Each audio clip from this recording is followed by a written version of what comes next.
Taking it back. Yeah. That's what a drop was. Keep it going. Club moves on. I'm taking them back. Back to the basics. Killing this shit like my first name Jason. Yeah, back to the basics. Walk in the party and leave with your baby.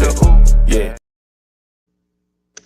What is up, everybody? What is up? Goolie here, coming at you with another Throwback Goolie episode. We were supposed to do this Thursday, but due to some conflicts, couldn't do some backup for you Thursday. But don't be surprised if sometimes these shows or live streams come through on a Saturday night like this or anything else like that. But I'm so glad that all of you are here live to watch me here. But if you are new to the channel, as always, make sure you hit that like button, hit the subscribe button so you won't miss any type of notification. Totally understand. You guys help this channel out. We guys help you. So today we are looking at ECW. Sorry, I don't know why it's still on the Sports and Wrestling Connection. 1 second. We are watching ECW Hardcore Heaven 2000, and the theme of this month in particular is called Aftermath. When I say Aftermath, we're talking about aftermaths of pay-per-views that happen to, the big three companies, which is, WWE, WCW, and ECW. WWE clearly is Backlash. Then you got WCW, which is Super Brawl. And for ECW, it's really hard to find. I was going to say November to Remember could have been the one. But if you really think about it, their biggest pay-per-view, really, Paul Heyman did kind of name the pay-per-view after himself. So why not Hardcore Heaven 2000? Since we're here for Hardcore Heaven 2000, here is the back story on some of these matches. We got, it's to the point. ECW 2000. It's the year 2000. Rhino, the network that's been led by Cyrus the Virus, aka Don Callis, has been running Rushshot over ECW, and it was at ECW's Living Dangerously 2000, which I have covered in my early days of YouTubing. Wanted to put the ECW television title on Rhino after Rob Van Dam was hurt. He had to drop the title after holding the belt for almost 2 months. Hold it for at least 23 months before he had to let it go due to a leg injury. So Paul Heyman started a tournament. No, sorry, not Paul Heyman. Cyrus started a tournament. In the finals at Living Dangerously, it was Rhino versus Super Crazy, which Super Crazy ended up winning thanks to Rob Van Dam. Sooner or later, Rhino would win the television championship from Tajiri after Tajiri won it in a three-way dance. Tajiri was supposed to drop the belt and hand it over to Rhino, but Tajiri refused, which excommunicated him out of the network. So Tajiri will be facing Steve Corino. Rhino, on the other hand, will be facing off against the man who, the Sandman, who, by the way, I am wearing my Sandman t-shirt here tonight. So, Sandman wife Lori Fullerton got gored through a table by Rhino, and that's what led to this matchup here between Rhino and the Sandman. Sandman's looking for some payback and looking to take the television title away from Rhino. Then you have the return of Rob Van Dam and the return of Jerry Lynn. Rob Van Dam is back. Leg is 100% healthy, and now he gets to take on a returning and healthier Jerry Lynn. Story behind that match: Jerry Lynn felt like he was overshadowed while Rob Van Dam was injured, while he was also injured, and everybody cared about Van Dam. So now Jerry Lynn is looking to win the big one and finally beat Rob Van Dam. And then the main event. It was supposed to be a three-way dance between Tommy Dreamer, Lance Storm coming to challenge the newly crowned king, Just Incredible. But when we get to that, the belt was hot potatoed at this point. Mike Awesome was the ECW champion, and then showed up on on Monday Night Nitro. Who can ever forget his debut at Monday Night Nitro while he was still champion? Took out Mike Awesome. Then I think it was a week later, Taz comes back. WWE brings in Taz. Taz wins the championship. Make Mike Awesome tap out. Then you had Tommy Dreamer beating Taz. Then like 18 minutes later, Dreamer will lose the belt to Justin Credible, and here's where we are now. Credible would drop the tag team titles and basically disowning the partnership between him and Lance Storm. So that's what gave us Lance Storm versus Tommy Dreamer. Well, without further ado, I will be watching the Hardcore Heaven 2000 via on my PlayStation here, PlayStation 5, because I actually own the original copy of the DVD. If you want to watch this pay-per-view with me, or this classic show with me, I have two options that you can do. Number one, you can watch it on Daily Motion, but they broke it up into parts, or you can watch on the WWE Network, but the thing is, you're going to be dealing with a whole lot of dubs. So DVD has been played, and here we go, ECW Hardcore Heaven 2000.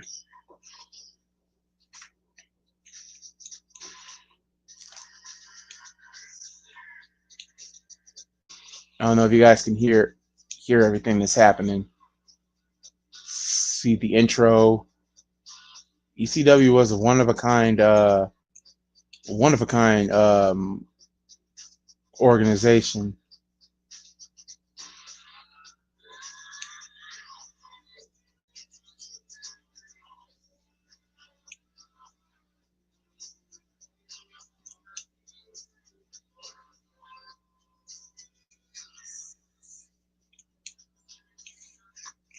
Start with the early intro, and now we get Joey Styles and Joel Gertner, who I've met.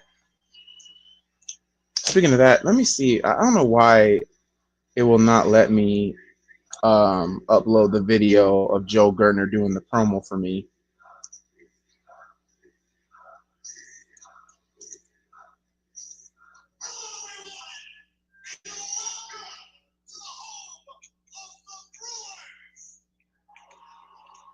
They're in Milwaukee, by the way, with Milwaukee, Wisconsin, in the rave.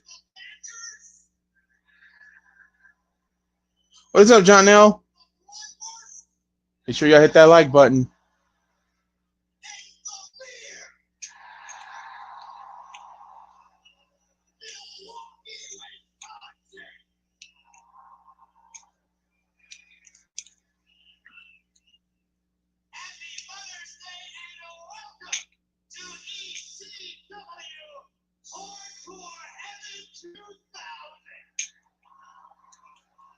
And that's funny, too, that this pay-per-view took place on Mother's Day, and Mother's Day is next weekend. Joey Styles, and now here comes brother Joel Gertner.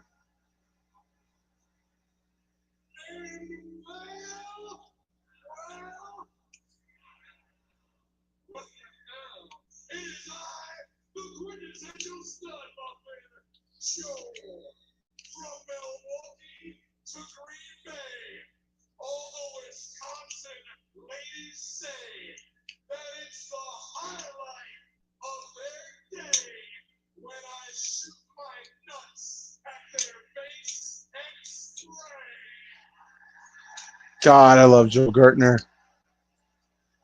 I love Joe Gertner.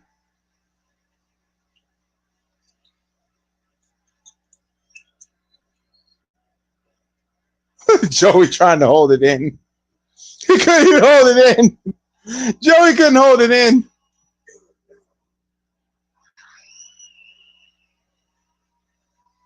And on Mother's Day, too. That's the wild part about it.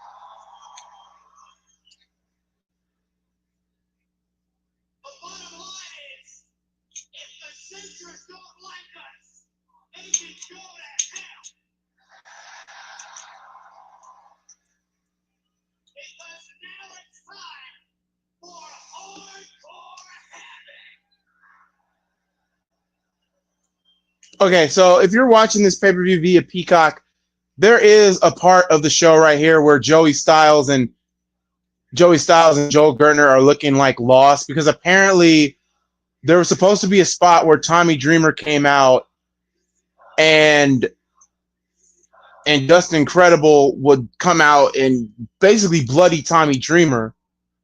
But I guess those two kind of missed their cue, and Joel and Joel Gertner and Joey Styles had to basically apologize about what was going on because the ECW camera crew dropped the ball. They were supposed to film it and it didn't get filmed.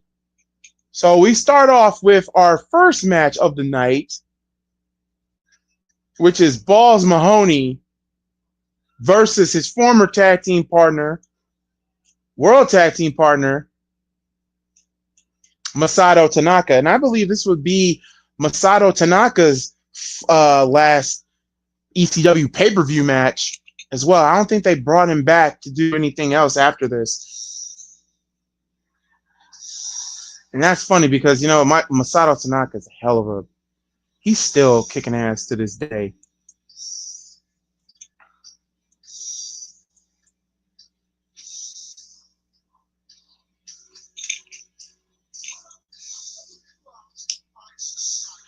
Balls Mahoney, rest in peace, Balls Mahoney.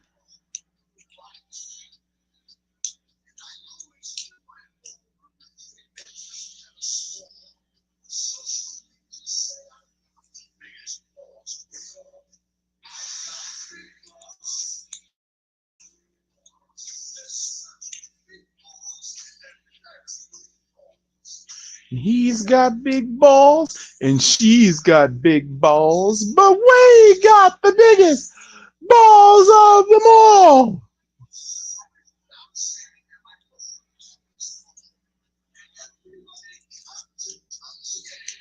The fact that Balls is singing his own theme song from AC/DC is funny.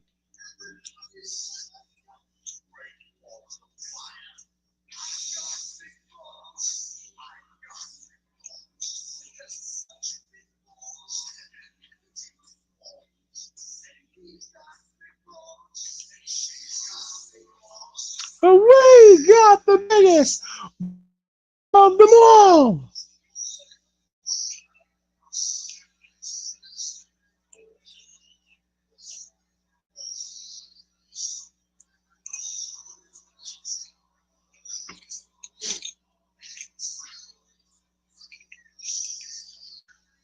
Oh, we got big balls. Look at the crowd.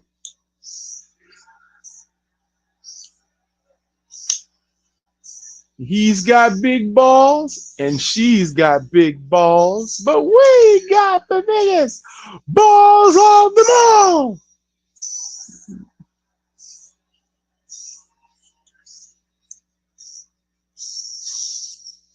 Here comes Masato Tanaka.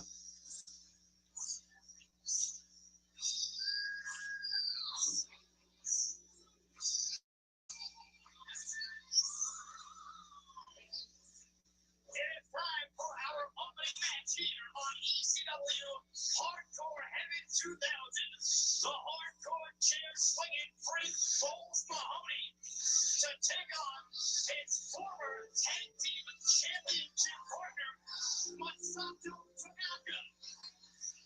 Tanaka. A former ECW world champion at that.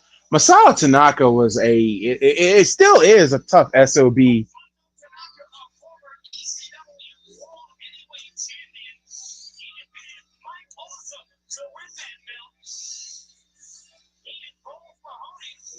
And that's funny. Masato Tanaka, former ECW champion, a former ECW tag team champion with Balls Mahoney.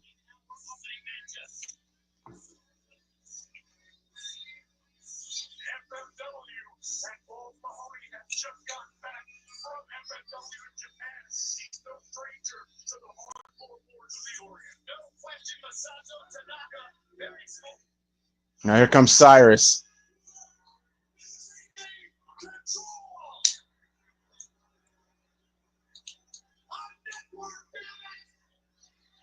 Don Callis with hair.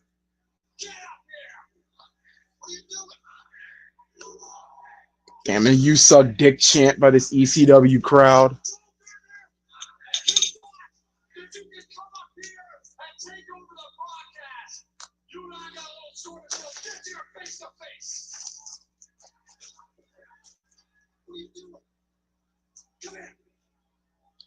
Then you got Wing Canamera up there.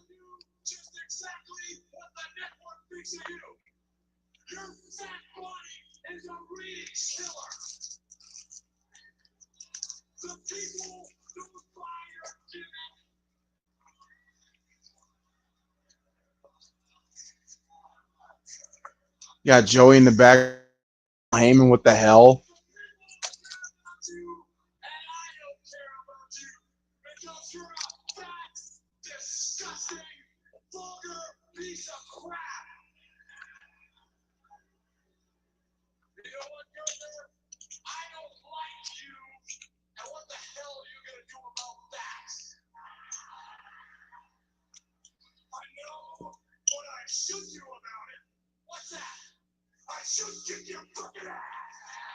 And then Wing Canamera chokes out Joe Gertner. There's actually a reason, and I talked to Joe Gertner when I was at the Square Circle Expo. The reason why they had Joe Gertner do ECW TNN and on TNN and have Don Callis do the pay-per-views, because Don Callis was still living in Canada, and he would only be booked like once or twice a month. So they would use Don mostly for the pay-per-views. They would use Don mostly for the pay-per-views to do the play-by-play with Joey. And that's funny, too, because Joey is a one-man play-by-play commentator. There's no doubt about that. Like, literally, there's no doubt about that.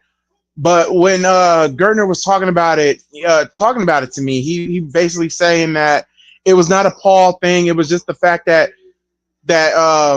Joel was that. I mean, not Joel. That Cyrus was that damn good, and he was still living in Canada. They wanted him to be that play-by-play guy for the pay-per-view, and which I kind of understand. And it was kind of hard to get him basically to go from Canada to the U.S. And I could tell like the damage, not the damage, but like the constant traveling, passporting, and all of that Don Callis had to go through.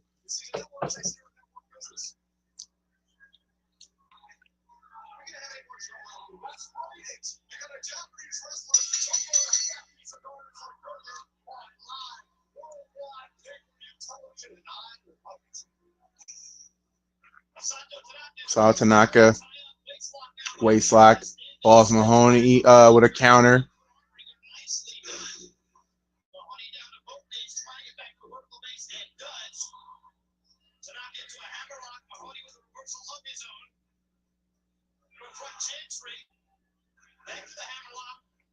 If you have never seen Masato Tanaka or Balls Mahoney wrestle, this is, in my opinion, this match here is, to be honest, you could actually say it's a great way to start the match.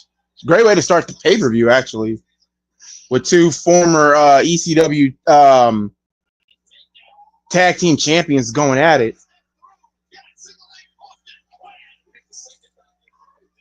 Think of that Boston Crab. Make sure you guys hit that like button too. And also, if you are on Twitch, you can follow me.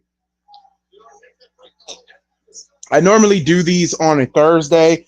It's just that what happened on Saturday, not Saturday, what happened on Thursday was that we were having some technical issues to the point I had to push it back for Saturday. So like I said, don't be alarmed that sometimes I might do these on a Saturday. And also at the end of this show, I will also have you, the fans, vote on what show I do next. We're still in the aftermath, and that's what the aftermath is. Shows based off big pay-per-views. And surprisingly, this will be the last ECW Hardcore Heaven.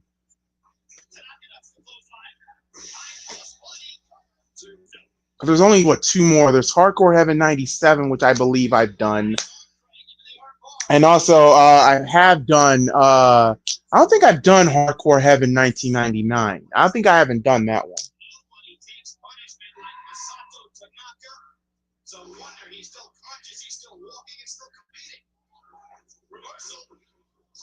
God, nice clothesline by Balls. 2 and no.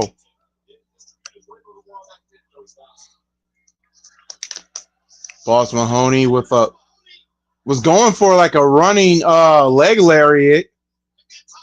Masato Tanaka got caught.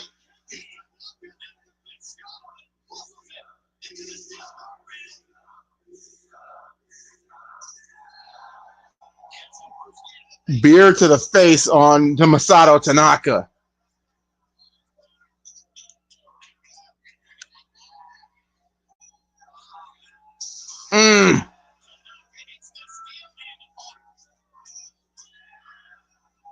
Look at the rave in Milwaukee. Is the rave still up there? If anybody lives in Milwaukee, is the rave still up there?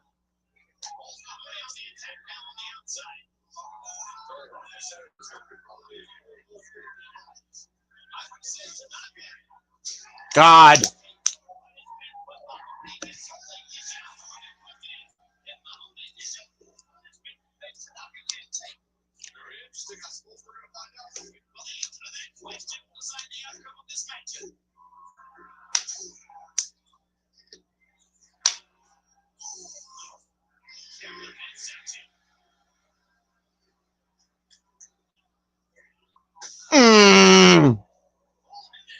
Running chair shot through the ramp, and Balls is so delusional and so disoriented.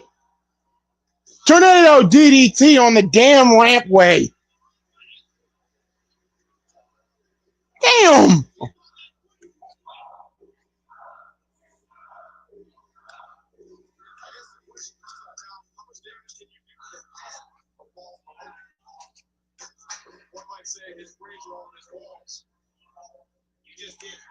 Good God Almighty.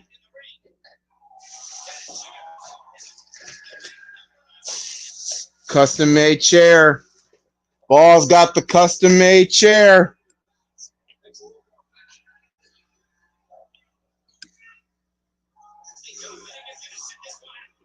And a Star Wars battle with the chairs.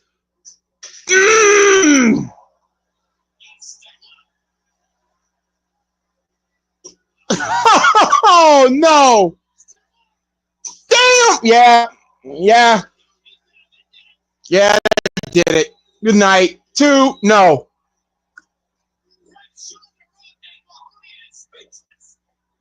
3 unprotected chair shots to the head, and Masato Tanaka kicked out.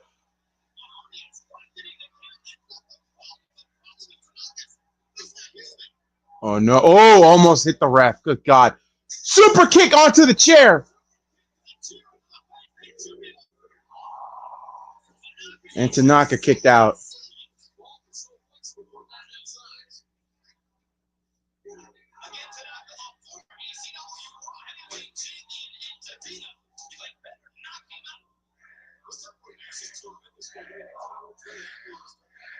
Now the fans screaming table.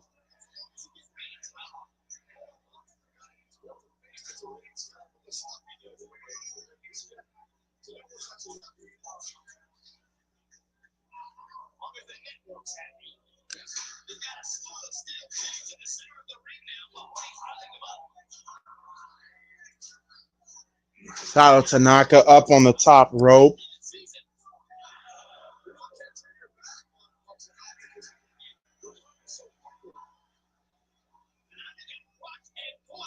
Nutcracker. Nope. Into Tornado DDT on multiple counts of steel chairs.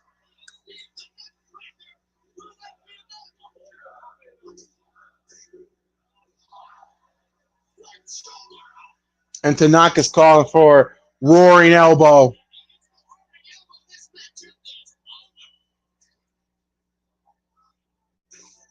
One of the most dangerous elbow duck. Nutcracker sweet. Nope.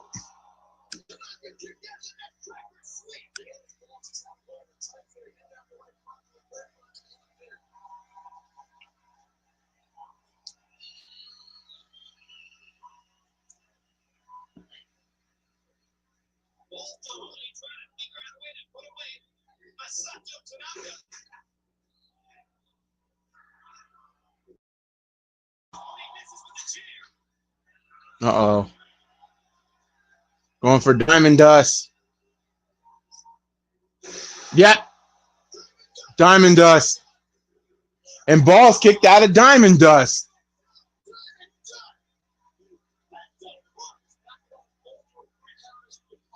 And that's crazy. Masato has 3 finishers. Tornado DDT, Diamond Dust, and the other being the Roaring Elbow. And Balls kicked out of all 3.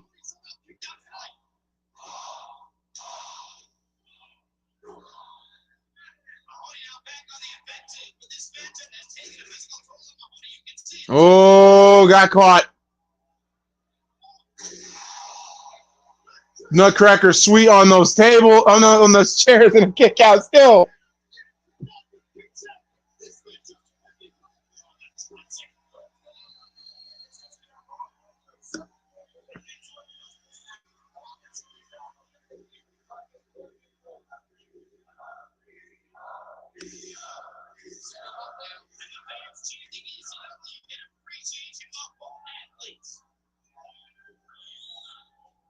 New Jersey Jam missed, but leg hits the chair. Roaring Elbow. And Balls kicked out of it.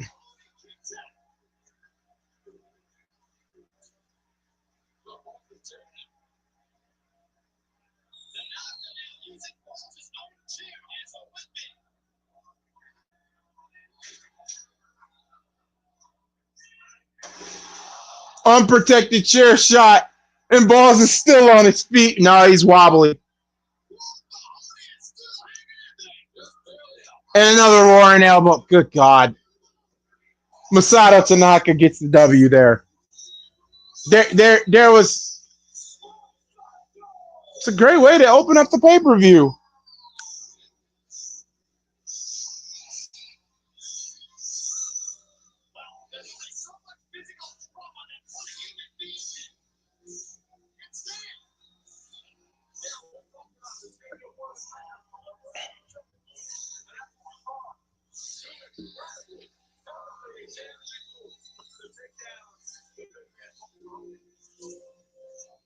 All it took was a Nutcracker sweet.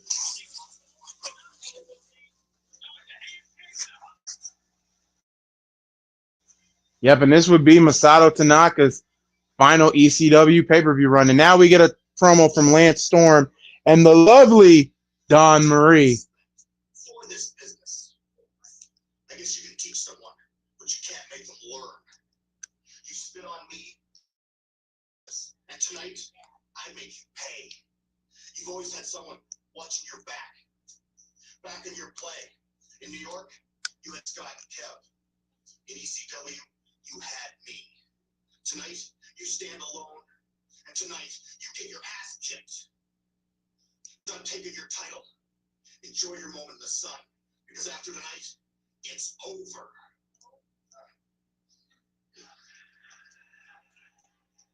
Lance Storm taking on Just Incredible for the World Heavyweight title tonight. And Lance Storm's made it clear it's pretty personal. Just Incredible threw down his World Tag Team title belt. Right. And I mean, after Lance was injured, he did that. It's not like Lance was even around. So there's like a double sense of a heat here. And those belts did a lot for Lance. The fact that he trained Just Incredible, as he said. There's a lot of heat, a lot of bad blood, a lot of politics going on in the back with this. Losing match because I like both sides, you know. Yeah, I know. I gotta throw these comments out of this one. I'm not sure who I'm gonna support. I probably won't know the final pitfall. That would surprise me. And here comes Simon Diamond with, I think that was Tom Marquez and Mitch and the Prada Jet. The funny thing about Simon Diamond, really good wrestler, but it was like they started taking it a little bit seriously when he left, when he had that circus leave him.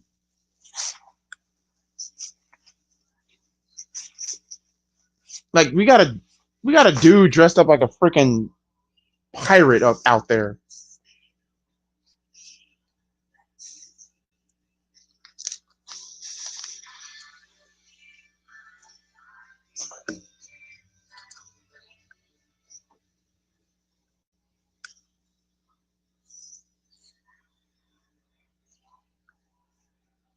Look at this. You got Mitch with an umbrella. You got Tom Marquez and this one chick called the Pride Jet, and some dude dressed up like the Three Musketeers out there. You all think I am a comedy? I am not a comedy act.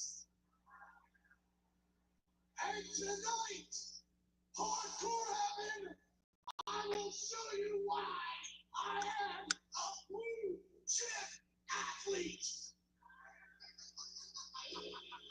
Uh-oh.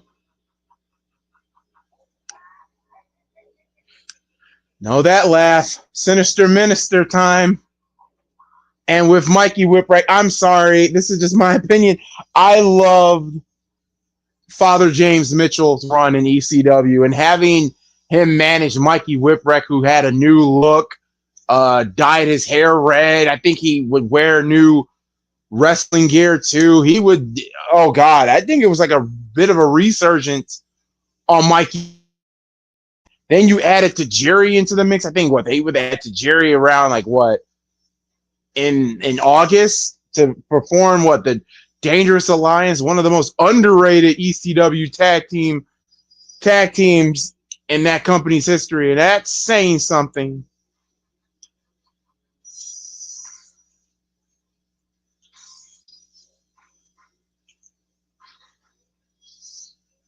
And this is a three-way dance, mind you. Elimination style only.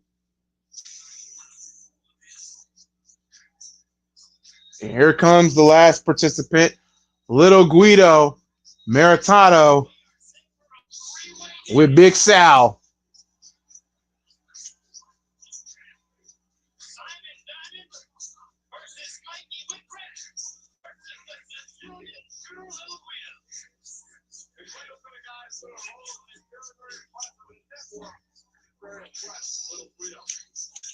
It amazes me that Paul never put a singles title on Little Guido. Former two-time tag team champion, but never gave him a singles title. That's the crazy part. If you look at Little Guido, that man has not aged, and there's not an ounce of body fat on that man, and that man can still go.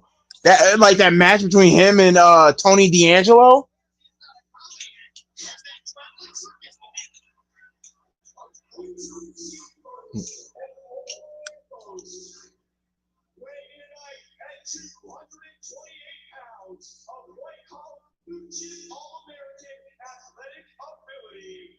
From South Bend, Indiana, he's the antithesis of Wisconsin's favorite role model, Mark Shimura. He's the front cover, the featured attraction, and the future of this business. Ladies and gentlemen, I present to you Simon Diamond.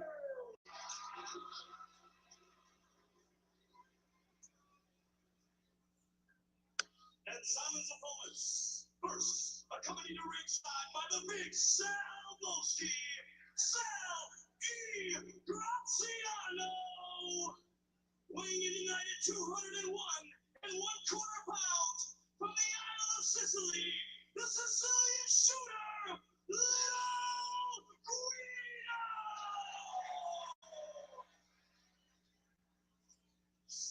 Well, clearly, we know who the babyface is.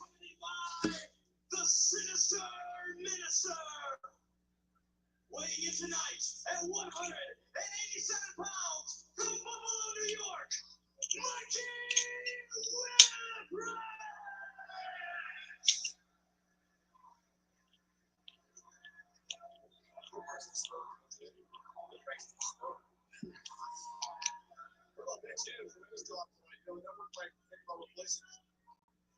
I like the parasol. You should have some in it.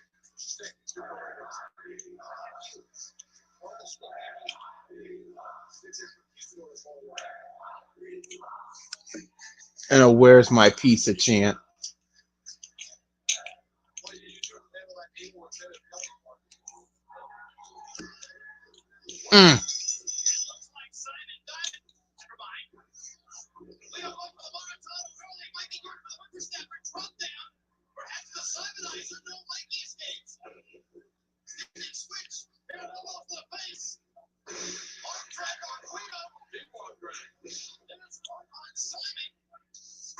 Nice arm drags. Pair of arm drags. Oh no. Oh.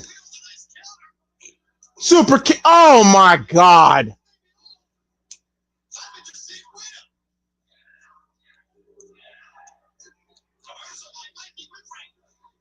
God.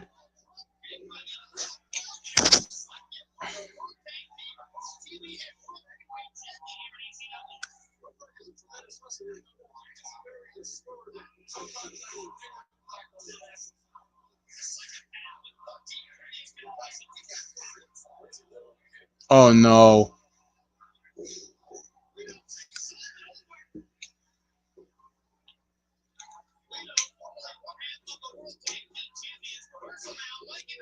Reverse. Reverse. Simon kick. Oh yeah, I think this is also the match where the power went off. Yeah, I believe. Yeah, this is when the match, this is when the match where the power went off, and they had to get like a ring light. I don't know what happened there.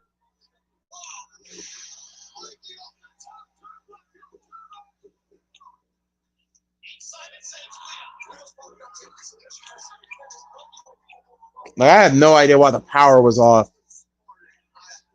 Simon. I think we're gonna call it Simon series.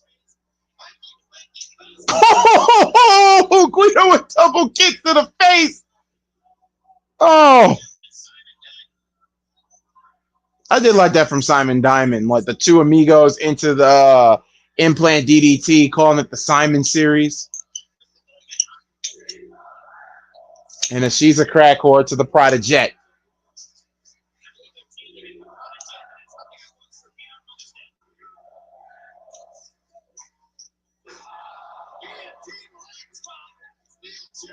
Oh,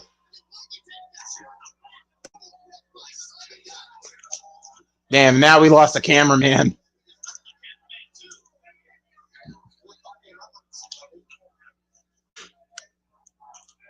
A guillotine leg drop with the chair, and then power goes off.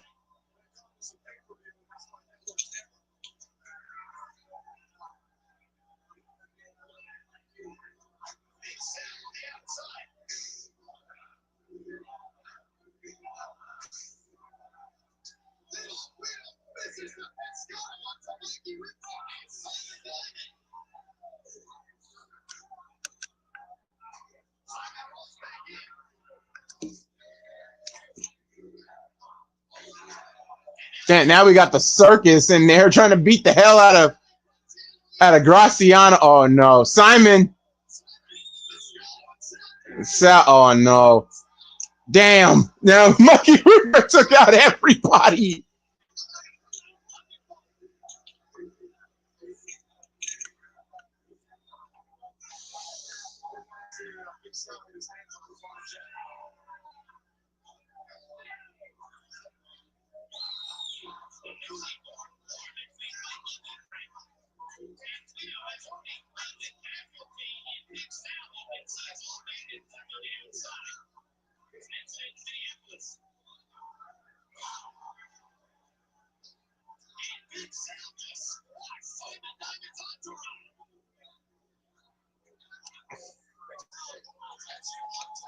Wow.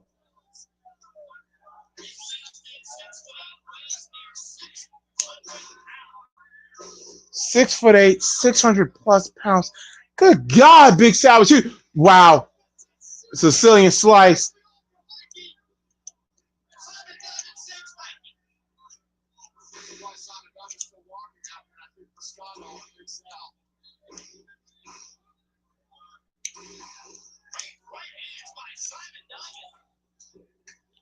Still amazes how the power went.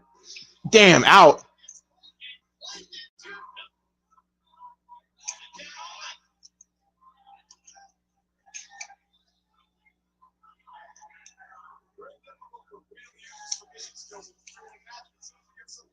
God, super kick into a Samoan drop.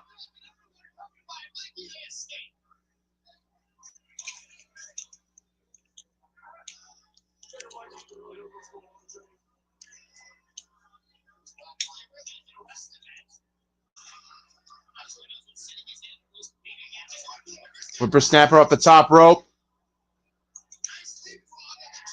God, whippersnapper. There goes Simon. Simon's gone.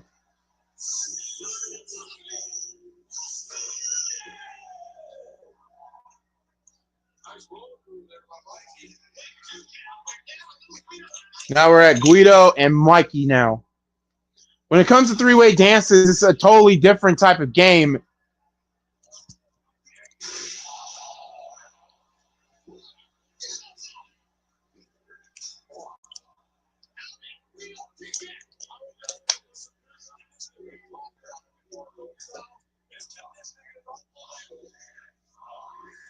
That was a beautiful move there, like a gore buster at damn near.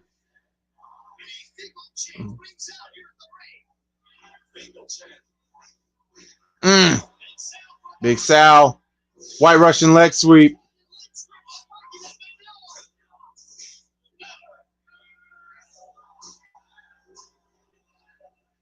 Big Sal in the ring.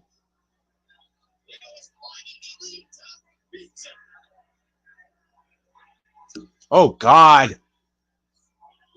Miss.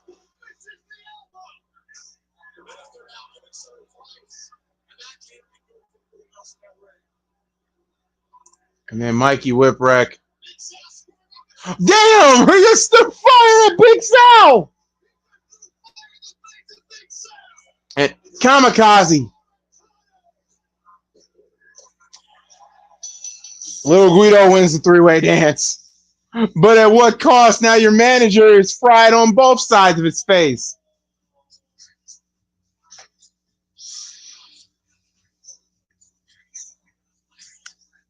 He threw a fireball in this man's face.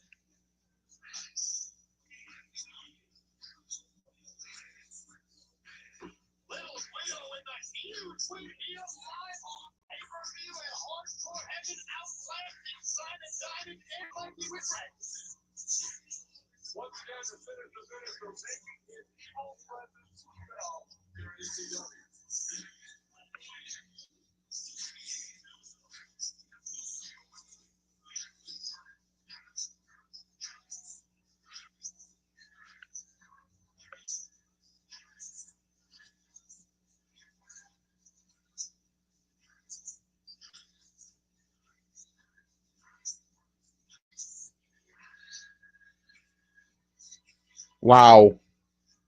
Pretty good three-way dance.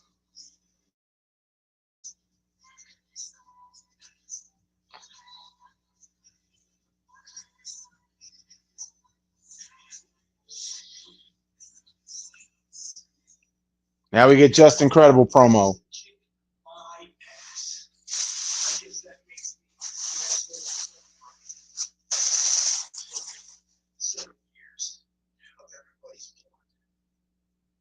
I took 7 years of everybody's hard work. I took 7 years of everybody's sacrifice, and I threw it down to the ground. Well, you know what? I bled for those belts. I worked hard for those belts, and I sacrificed those belts for this one, the ECW World Heavyweight title. From Mike Olson to Taz to that pathetic jack-off Tommy Dreamer. You're to break the mold and stand before you. You know what, Lance? Tonight is going to be the night that I make the impact. Tonight, you're going to see a heavyweight champion that's not just the coolest. Tonight, you're going to see a heavyweight champion that's not just the best.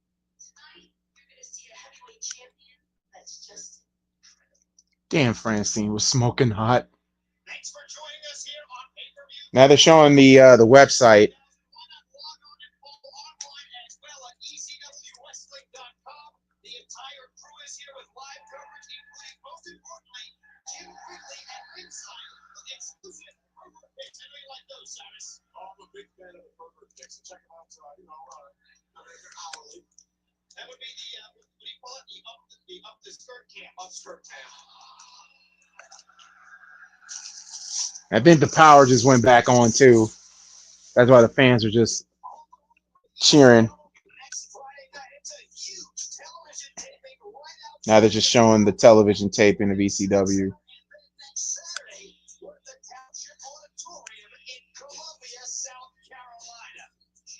Toledo, Ohio, Columbus, Ohio. Did they go to? Yeah, I know they went to Indy.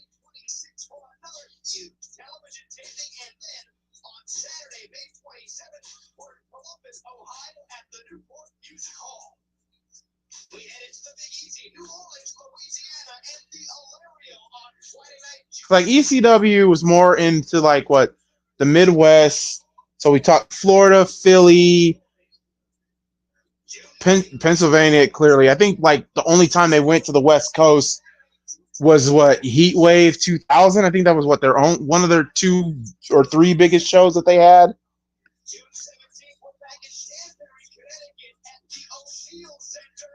Then June 23rd, right back here at the Wave in Milwaukee, Wisconsin. And then June 24th at the Odeum in Chicago, Illinois.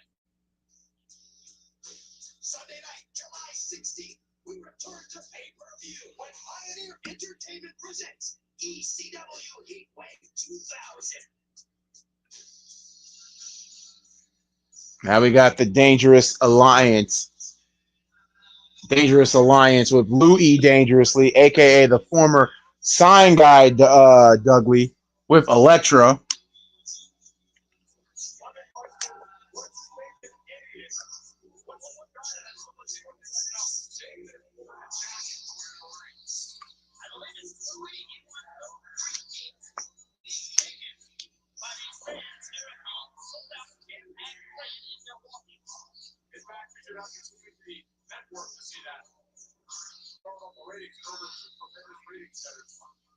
C.W. Anderson and Wild Bill.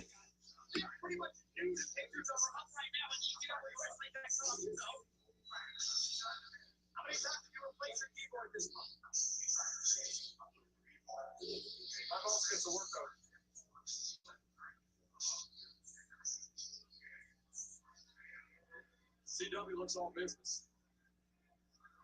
It's Anderson. They're all business. I'm looking forward for all you Milwaukee morons to shut up.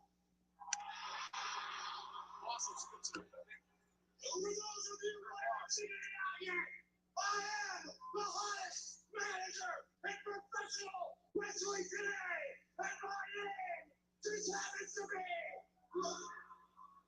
I'll tell you right now, don't start, or I'll send CW out there to take you all out. My name just happens to be. God, I hated Louis Dangerously. I guess you didn't hear what I said. When I have the mic, you be quiet.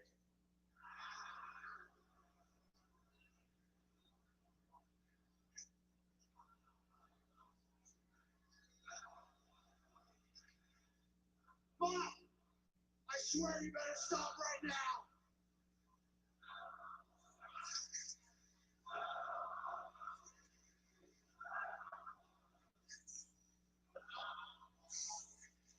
Bro, imitating the B. Paul Heyman is funny. Just happens to be. Louis Dangerously.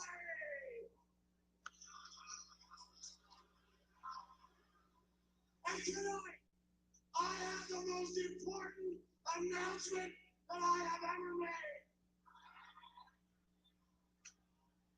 For all you perverts who think Elektra is just another free face, you've got another thing coming.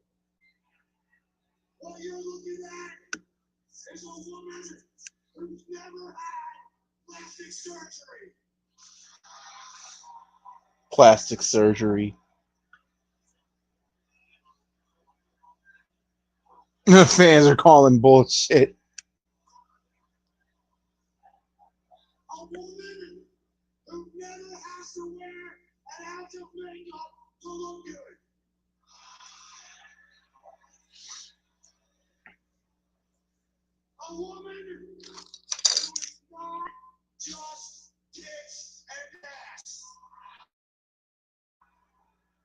And saying, what you're looking at is the toughest woman in the wrestling business today. And if there's anybody in the entire wrestling industry who thinks they're tougher than Electra, I invite you to come down to this ring and try and kick her ass.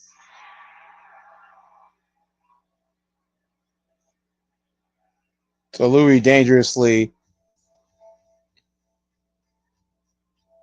Louis dangerously just played out an open challenge for a little girl-on-girl action. And by girl-on-girl action, I don't mean the kind that you want to see. I mean, a fight. Now we got Jazz. And it also kudos to Jazz. We'll love to meet.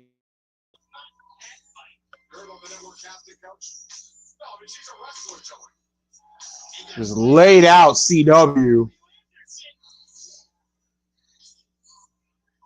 There goes Jazz Stinger on Wild Bill. And now, damn, there goes Louis.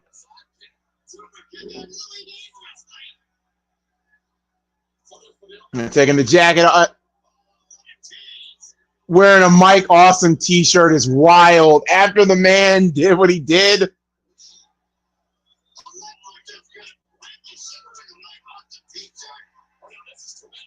Oh my God. What type of bikini is that? Good Lord. What is Electra not wearing? Wow.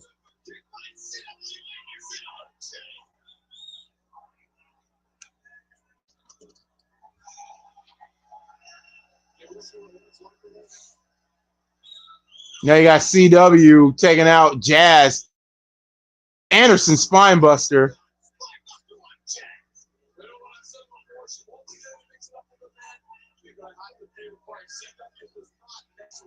Here come Kid Cash.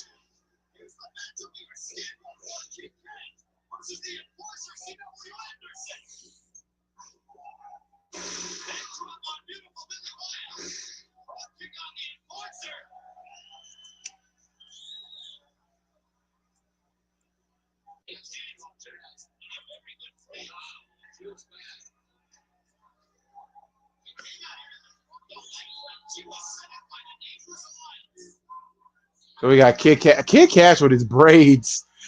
Kid Cash, man, was that dude. I'm sorry. Oh shit. Oh, man, Kid Cash was that dude. I'm sorry. He was that dude.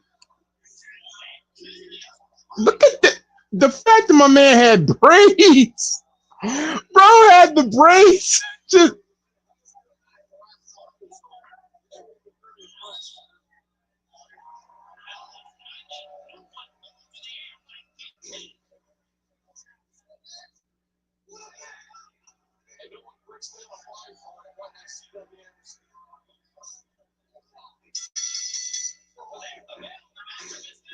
Kid Cash versus CW Anderson. Damn, what a right. Damn, what a right hand by CW Anderson. CW Anderson's still wrestling today. I don't know if Kid Cash is still wrestling, though.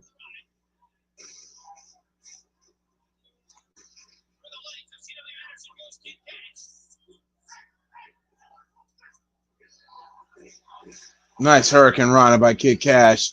And arm drag.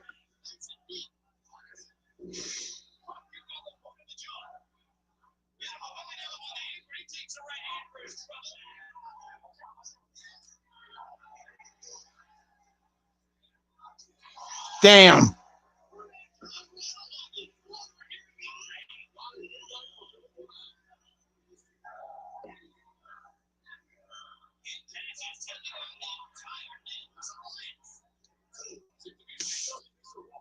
Woo! What a chop.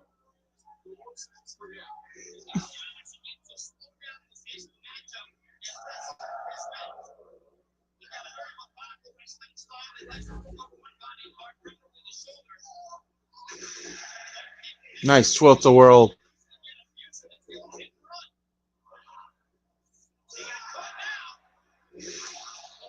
Power bomb the boot.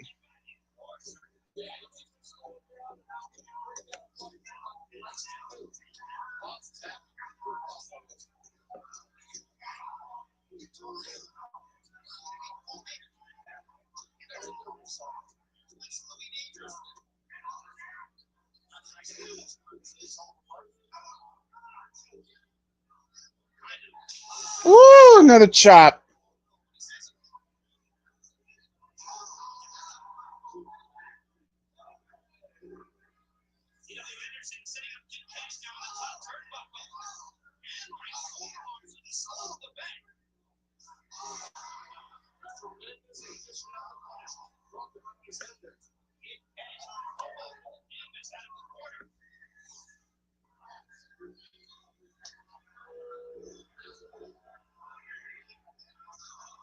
Damn.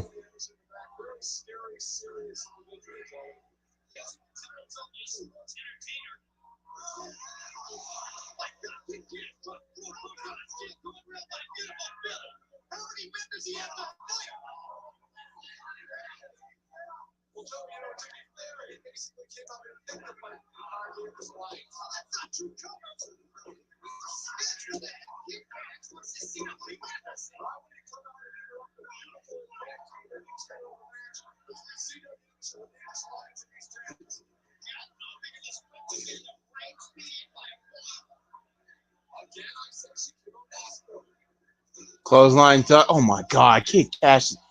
Cheat, dude. How do you stop that? And then another clothesline by CW.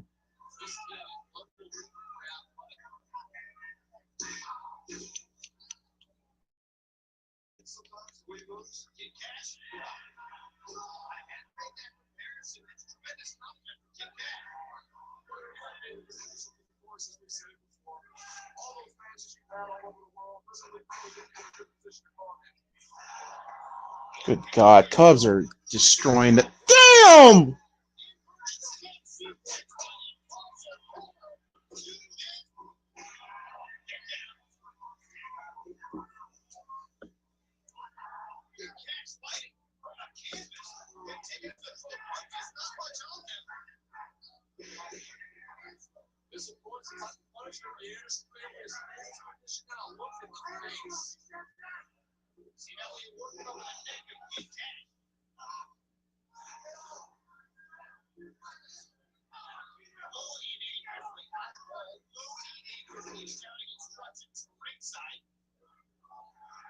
Nice chop. Got another chop.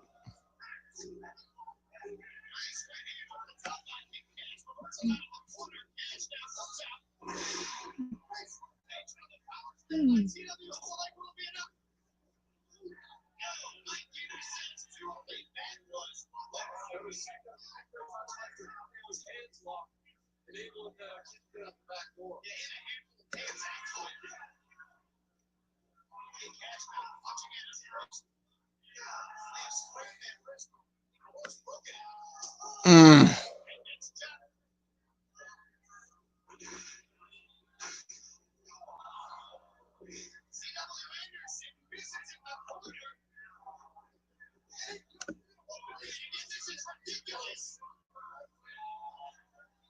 Damn! Woo! That phone bounced the head off of Billy, beautiful Billy, in a super kick.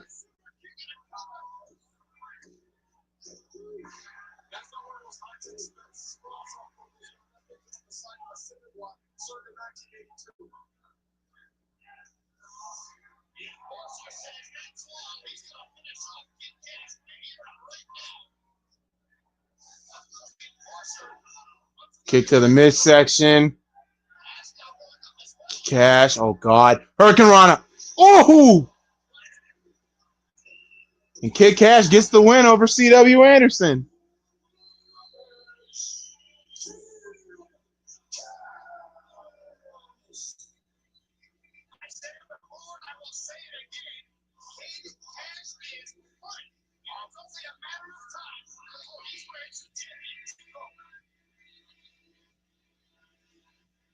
And the funny thing is too, and mostly in 2000, I think what Kid Cash and C.W. Anderson would literally be fighting majority of the year of 2000. I know it was here at Hardcore Heaven 2000. Then you had it at Heatwave 2000 when they added Simon Diamond and Swinger, and then they added what? Oh god, can't think of the names. Oh my god, I can't think of the names. Oh, Roadkill and Danny Dory into the mix, and then I think it was what, November to Remember. They would do it again. Now we got Rob Van Dam, Bill Alfonso, and Scotty Anton. I can say that. This is pay-per-view.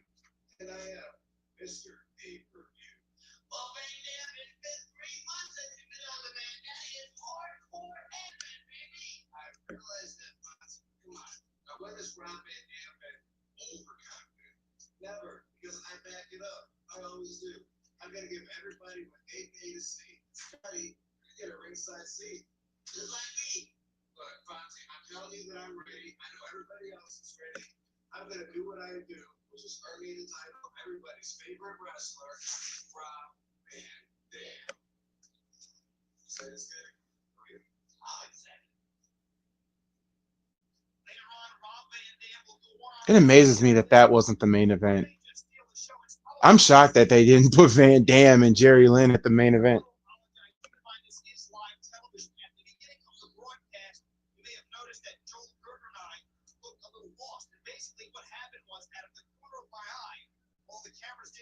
Tommy Dreamer was bloody and staggered into the arena. There's many levels here at the rave, and somehow Dreamer came from the locker room. I thought he was bloody. I mean, absolutely a mess. And I was told in my earpiece by the folks in the truck that apparently Just Incredible had attacked Tommy Dreamer. Again, the cameras didn't catch Dreamer collapsing here, so Joel and I. So basically, you dropped the ball, and the ECW Jammer team dropped the ball. You know, this is a TNN Network, CBS Viacom production. Soon to have Vince McMahon and the World Wrestling Federation in control. This sort of thing would never ever happen. Would it, Joey Styles? The same network that put Roller Jam and Rock and Roll on the air. You think you can sit here and treat me like a used car salesman? I don't think you can. This is living proof of why the network should control ECW. Anyway, we are going to have a three-way dance for the World Heavyweight title. Team and ask Tommy Dreamer to take the night off. Tommy Dreamer refused. He has been bandaged up. And tonight, Tommy Dreamer will be in that three-way dance with Lance Storm and Just Incredible for the ECW World Heavyweight title again. I apologize for the confusion. And you should. And now we get another three-way dance, tag team edition. The Baldies,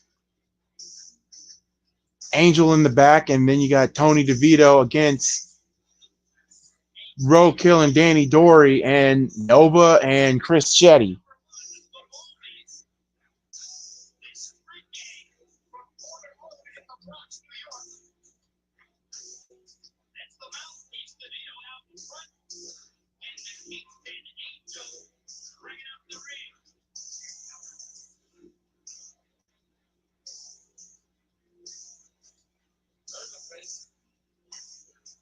The Baldies.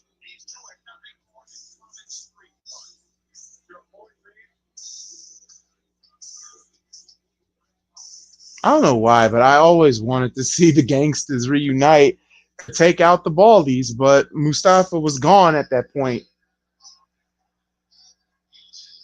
Here comes Nova and Chris Chetty.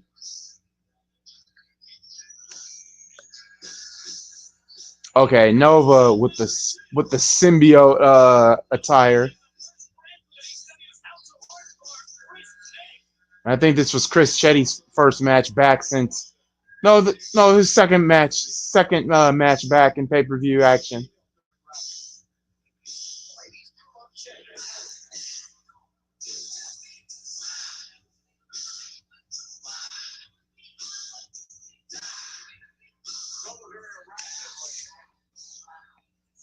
Key, Goolie, what's up, Key? If you want to watch the pay-per-view with me, I'm watching the DVD version. I think the best version for you is to watch the Peacock version. Or go to Daily Motion and hit Hardcore Heaven 2000 Part 2. Now we're on team number 3. Sandman pour beer here. Danny Dorian, roadkill.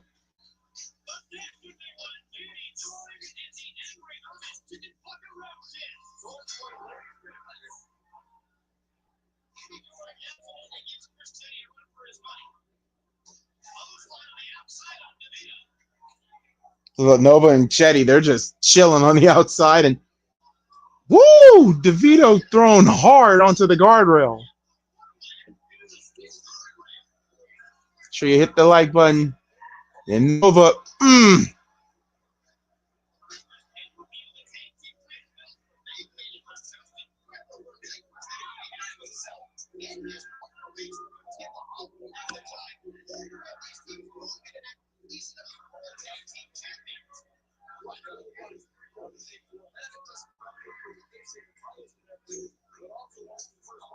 damn! It also amazes me that Nova and Chris Chetty weren't ECW tag team champions, and they had probably one of the most greatest tag team finishers. What, the tidal wave? Now, Roadkill and Danny Dory, I was happy when they won the ECW tag team titles in I think it was December of the year to finish off ECW, but just amazes me. It's just amazing. Like, if I could just get a DVD behind the scenes of going on in 2000, the final year of ECW, I will distribute that for you guys and have that up there. We already got some I already got some news from Joel Gertner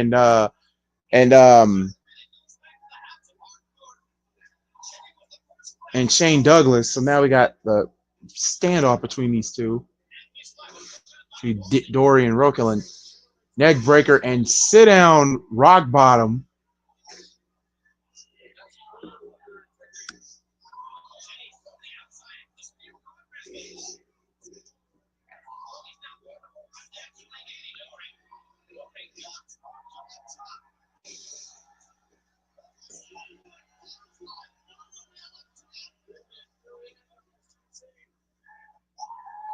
Swanton.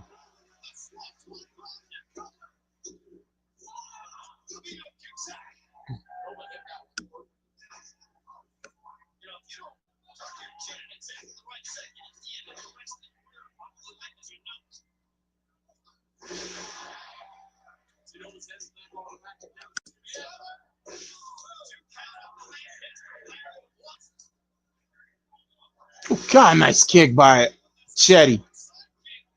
Can you believe him and Taz are cousins? Oh!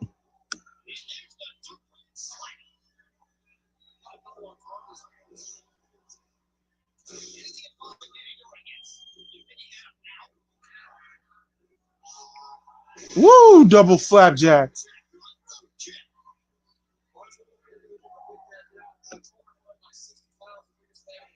God, now we got chairs.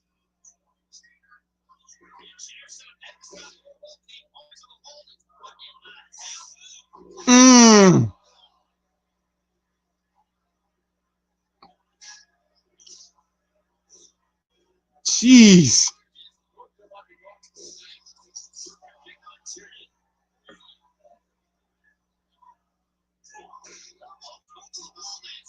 DDT slash air cutter.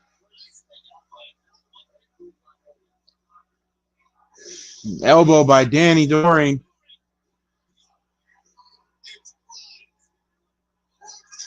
Vicious Vic Grimes, good God, is in the ring with a freaking guitar.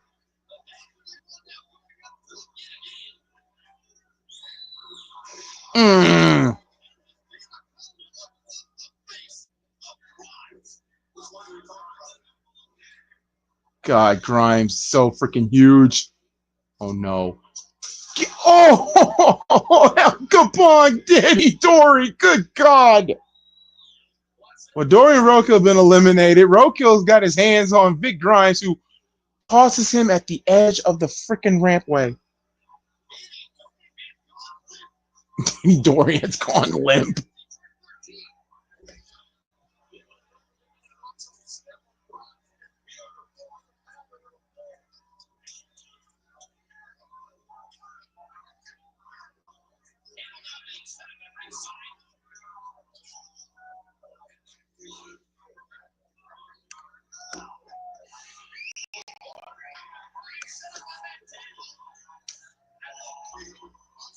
Good God. Grimes is too... Roadkill is too damn... Shit. Oh, no. Forget about it. Roadkill took himself out just to take out Big Grimes. And yeah, Grimes is out. Grimes is sleep. Grimes is in night mode.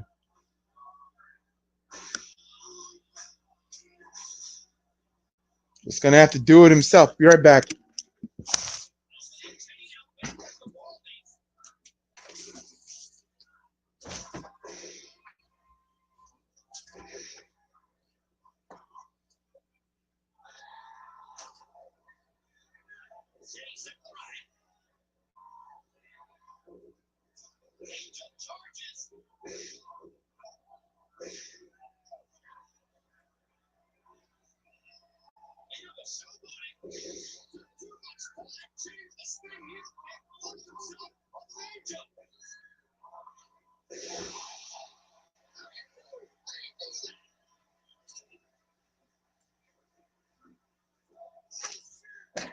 Amityville Horror. And that's going to lead up to probably one of the greatest moves. Beautiful. Tidal wave. Chetty and Nova win.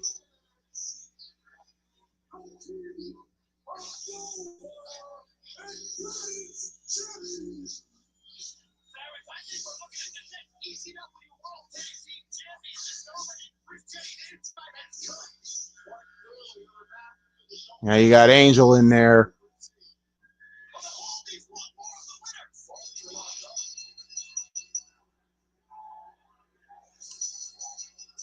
Well, let me see. The Baldies are in control. It's kind of like some, I don't know, like an original gangster wouldn't fix. Here comes New Jack.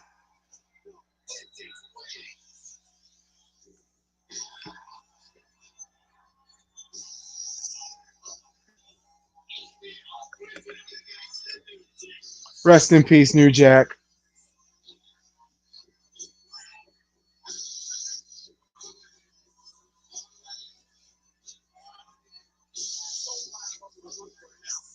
New Jack got a lot of animosity towards the Baldies.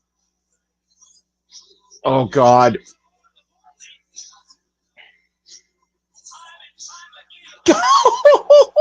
Angel. Biting him. And no Big Grimes. He's been taken out. Oh, a staple gun.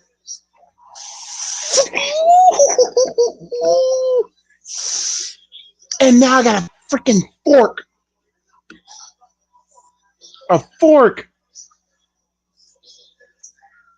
Yeah, DeVito, nice knowing you.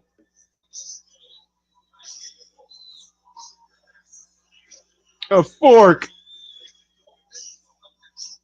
Oh, and DeVito's busted.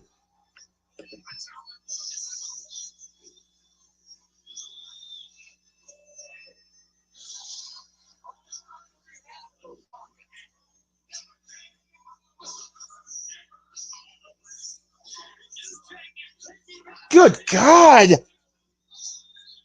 think he just stabbed DeVito like, 3 times with that fork.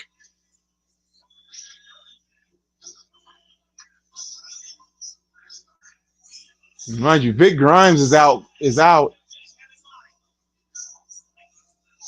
DeVito is busted.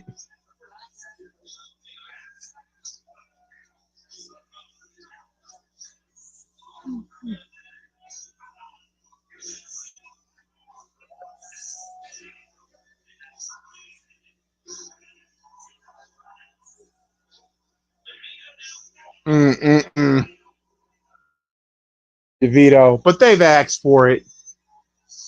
Oh, the crap that they put New Jack through in 2000.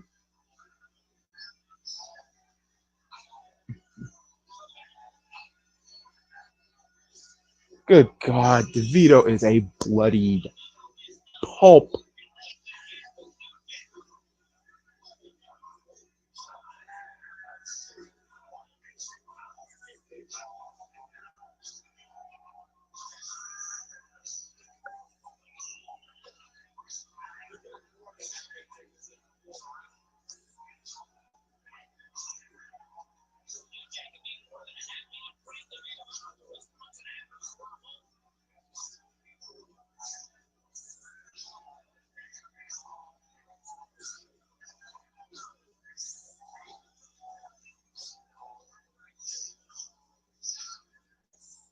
Go.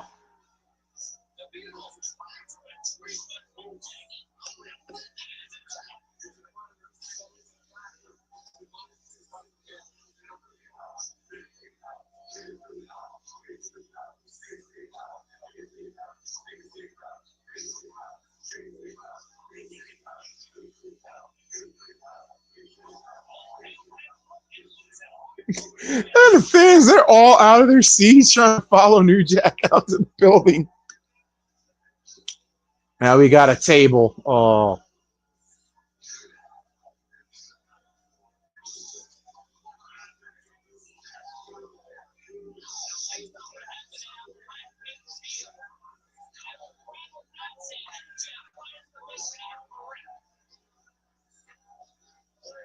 Yeah, the Danbury, Connecticut incident. Yeah, New Jack and Dick Grimes, where New Jack became, oh, God, temporary blindness on his eye. God rest that man's soul, but Lord have mercy.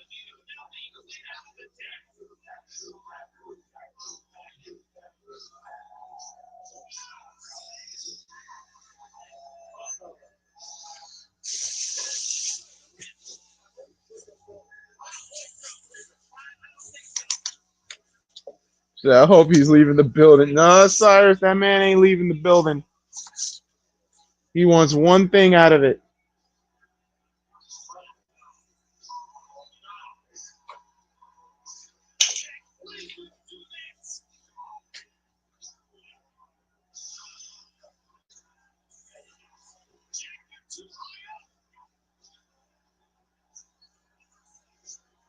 Oh, God. Jack.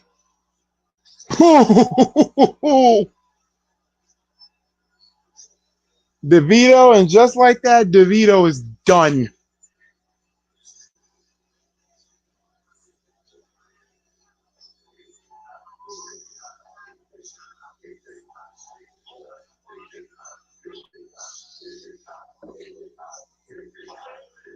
That's one bald eat. Well, actually two if you count Grimes.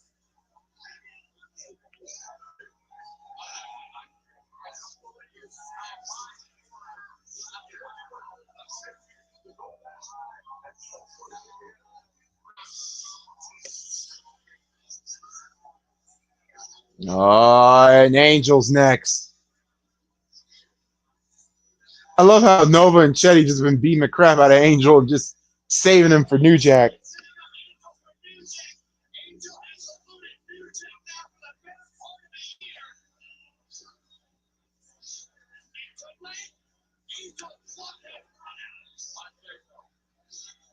Yeah. Bye, Angel. Well, kabong.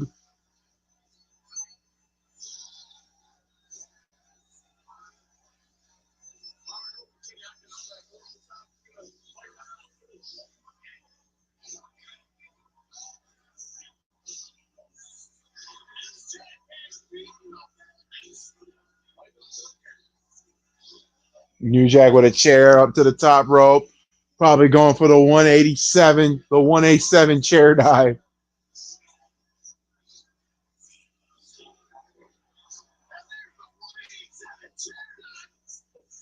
Why not? New Jack defeats Angel and becomes the king of the streets.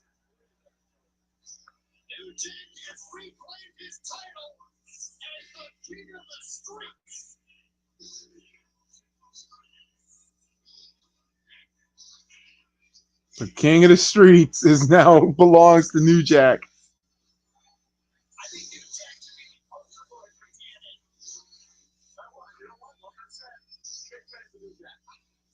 It's free replay, double sprinkle. Good God Almighty, a father. In between two steel chairs.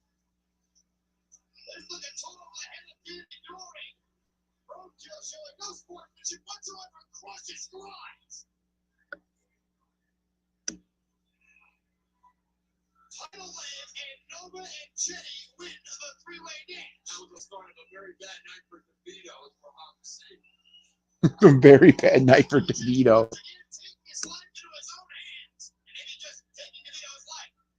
Log on right now to ECWWrestling.com. You can read the history of hardcore heaven. You can get exclusive match-by-match results from a different perspective. Log on, Dave Shear, Chris Woodward, we've got Scrap Dog, we've got Rat, we've got Dave Chappelle. There's rats on the internet? Internet rats? Calm down, Dan boy. Log on to ECWWrestling.com. On there as well. On the road with ECW next Friday night. It's a huge television. Once again, New Jack is king of the street. They literally just updating the pay-per-view. Next Saturday, we're at the Township Auditorium in Columbia, South Carolina. We head to the Seagate Center in Toledo, Ohio on Friday night, May 26th for another huge television taping. And then on Saturday, May 27th, we're in Columbus, Ohio at the Newport Music Hall. We head into the Big Easy, New Orleans, Louisiana, at the Alario on Friday night, June 2nd. And then Saturday night, June 3rd, in Pensacola, Florida at the Bayfront Auditorium. June 9th, Erie, Pennsylvania at the Civic Center. And then Saturday, June 10th, we're in the Steel City of Pittsburgh at the David L. Lawrence Convention Center. June 17th, we're back in Danbury, Connecticut at the O'Neill Center. Then June 23rd, right back here at the Rave in Milwaukee, Wisconsin. And then June 24th at the Odeum in Chicago, Illinois. Sunday night, July 16th, we return to pay-per-view when Pioneer Entertainment presents ECW Heatwave 2000. All right, that's part one of my DVD. So now I got to put in part two.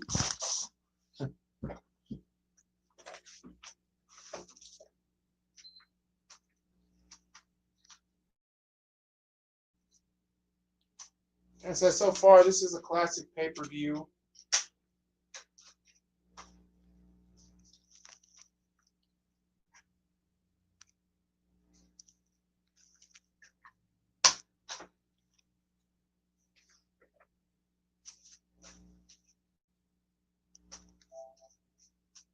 All right, so we got 4 matches left here on this show. Yeah,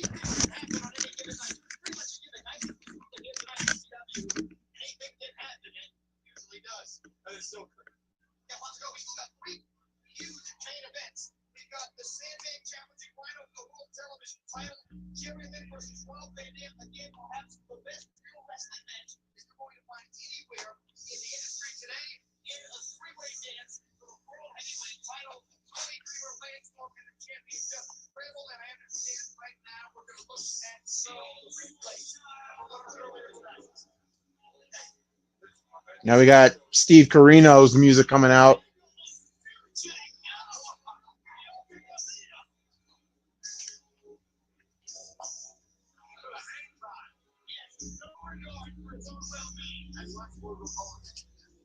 From Steve Corino. Steve Corino versus Tajiri. These are one of the 4 big main events on this show.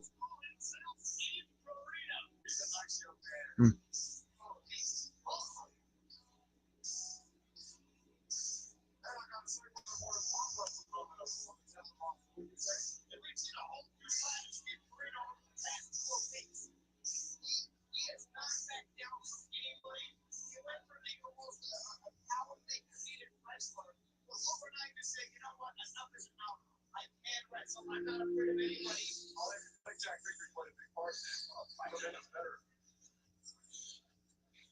Yeah, if I had Jack Victory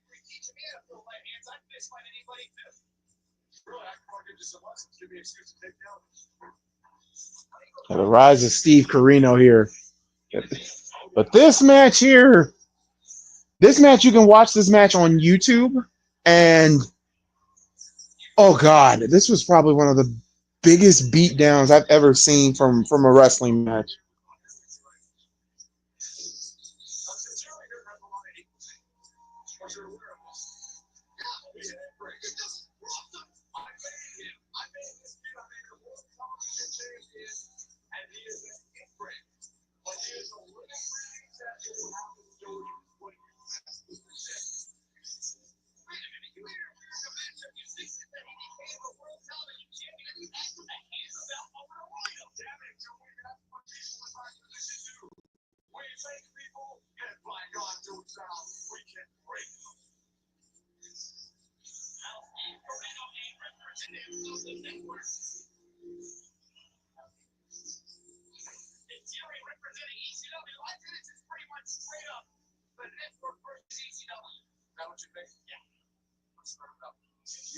Here we go.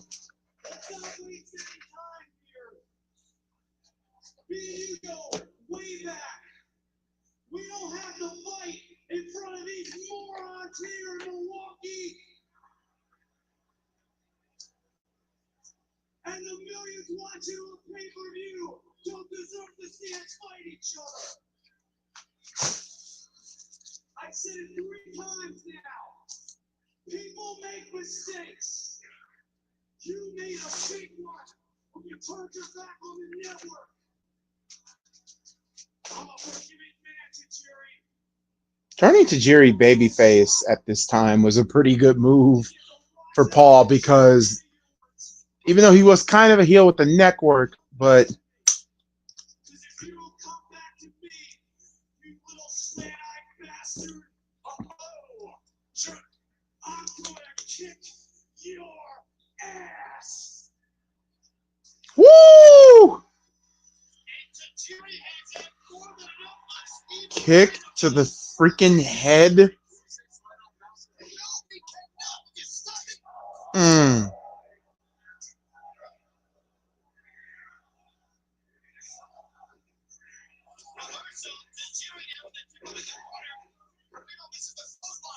Kick miss. It's a granny.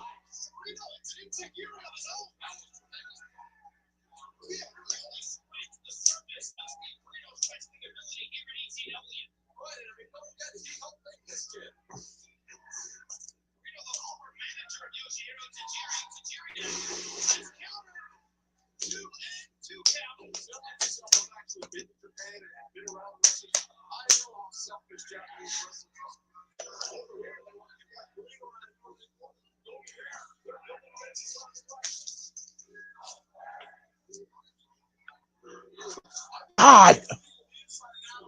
Oh, tarantula.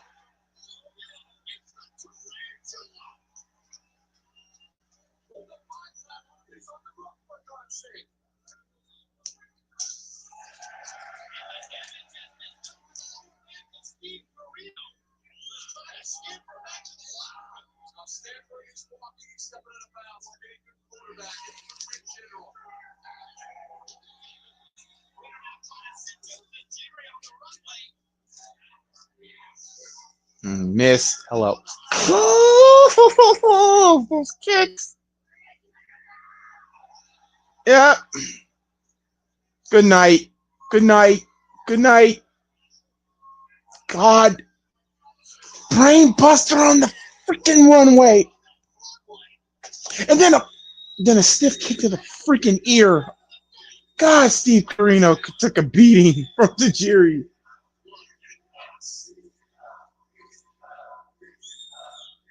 I'm sorry. There are some people in the wrestling business I would be scared to take a hit from.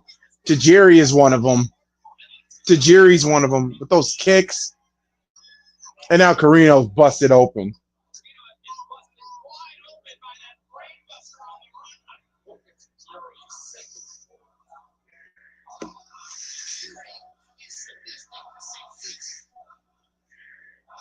And an F him up to Jerry chant. And biting the forehead and spit.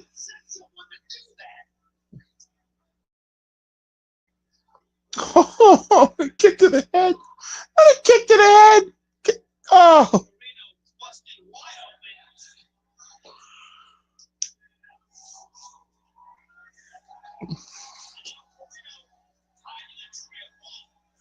Oh my God. Oh my God. Help us all. Help us all. No. Blood already on the camera. What's up, game? I wouldn't mind getting my ass whipped by Sabu. So funny how you say that. Speaking of Sabu.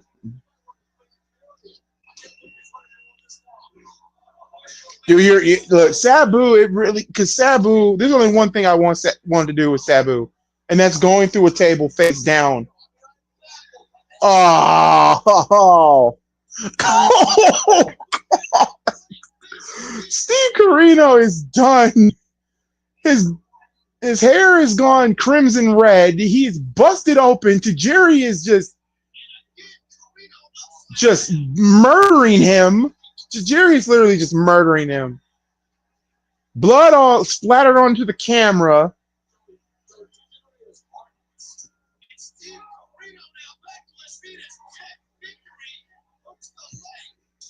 Super kick.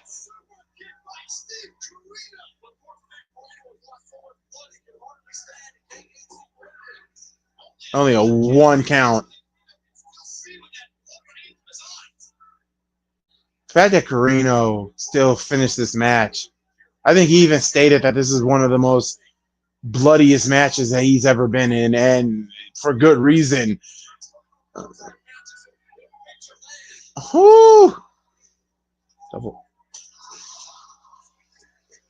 Double feet into the face while Steve Corino's holding a damn chair. Yeah, bloody red. Carnage, bloody carnage.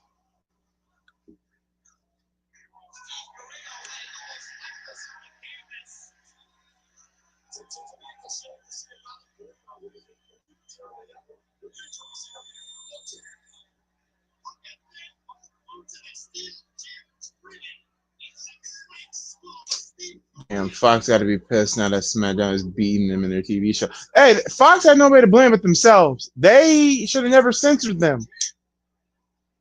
Racist network. Anyway.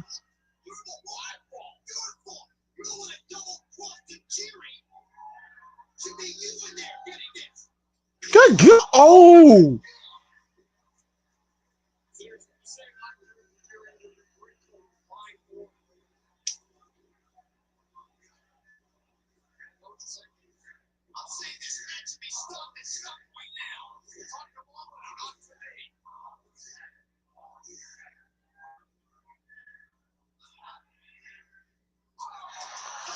Tajiri has literally just killed Steve Corino.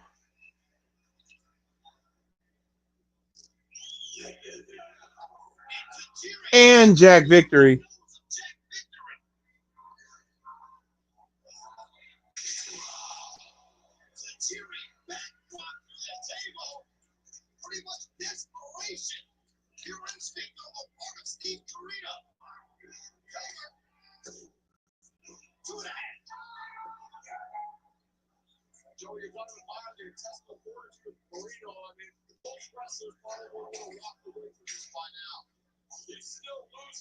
Bro can't even see.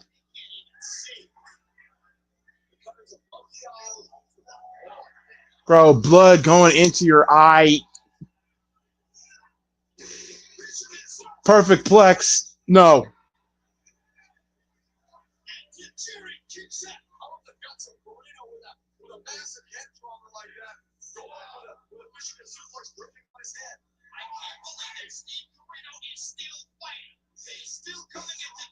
Nice Northern Light suplex.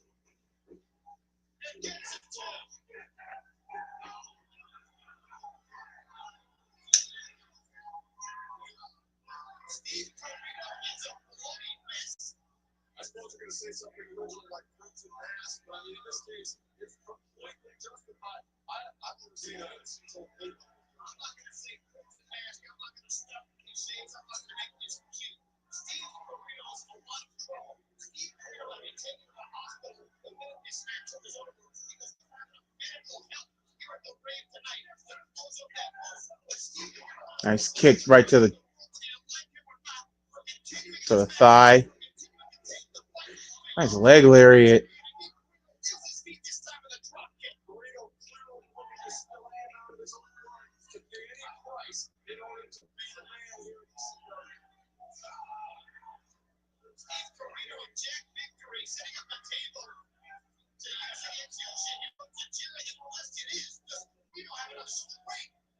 to execute whatever move he has in mind to finish off the Jim. He's always moving a lot to do other styles. Can anyone know what I guess a year ago when he in this position with him controlling the carry? Ooh, kick to the arm.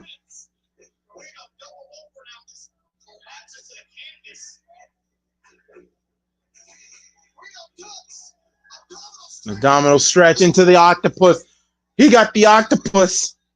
What's your thought on Alicia Fox signing with TNA? Do you think it could work out for her, or could it be another Jeff Hardy scenario? I mean, if she's willing to minute, as y'all know, I'm not the biggest Alicia Fox fan because what happened in the Indianapolis show a long time ago, but that was totally different. But more power to her. I mean, if she's still in ring shape, maybe.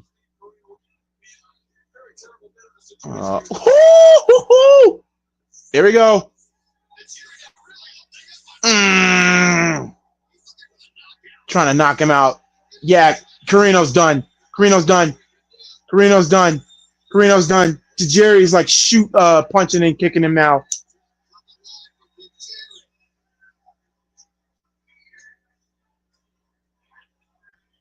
Oh, good night. Carino's done. To the head, unprotected martial arts kick to the head.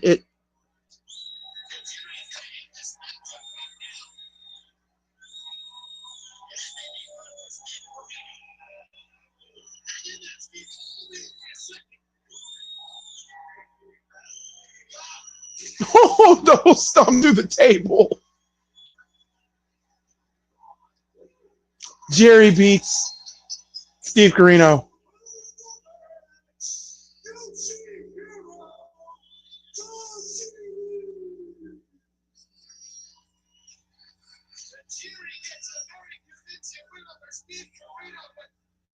Comes Wing Camara taking out Tajiri.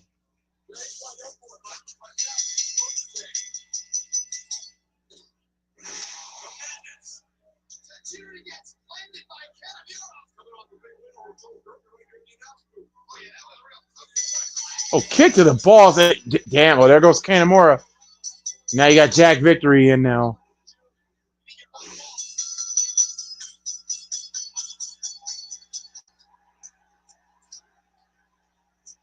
Dusty Rhodes. Dusty Rhodes is here. Bionic elbow. Bionic elbows. Another bionic. 3 bionic elbows. Rest in peace, Dusty Rhodes. He wants Steve Carino, but nope. Rhino now attacking Dusty Rhodes.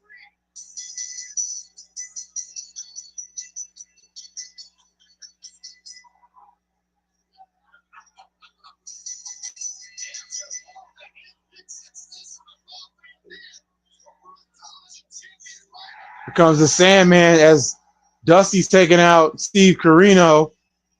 Tajiri's getting double teamed by Carino and Wing Kanemaru. Now here comes the Sand.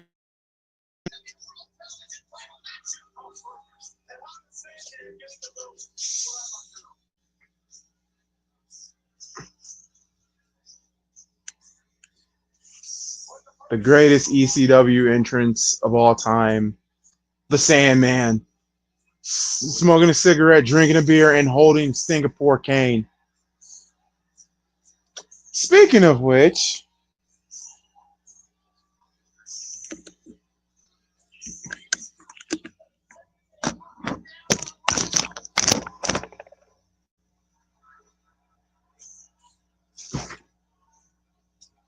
you got the Sandman.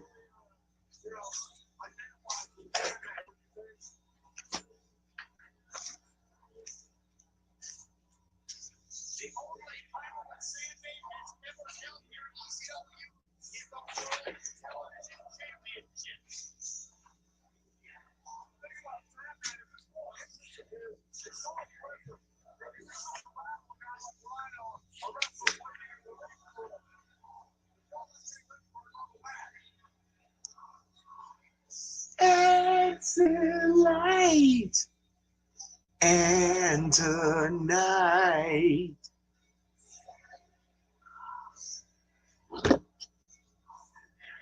Oh, damn. Phone fell.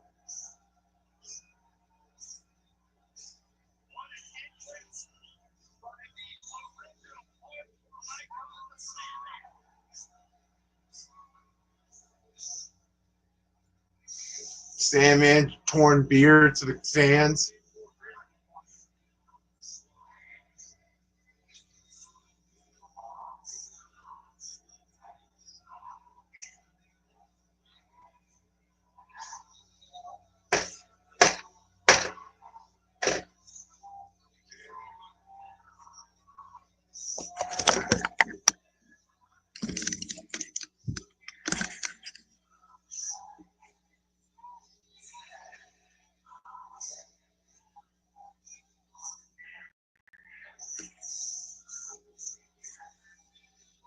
Sandman looking at Rhino.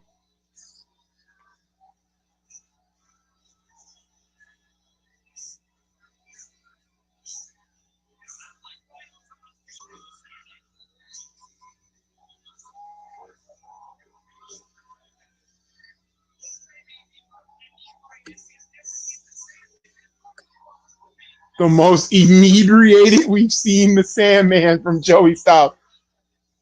Good God.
That crowd was lit for the Sandman.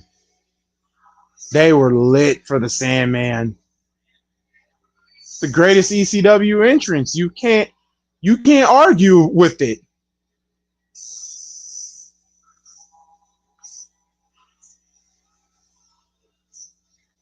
Kudos to Paul Heyman for just having him be himself.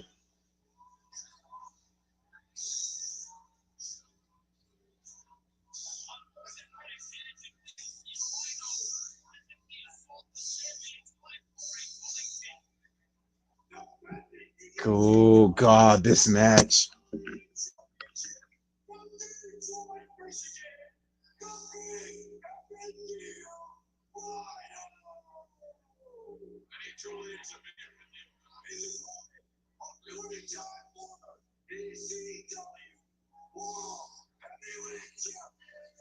Cover.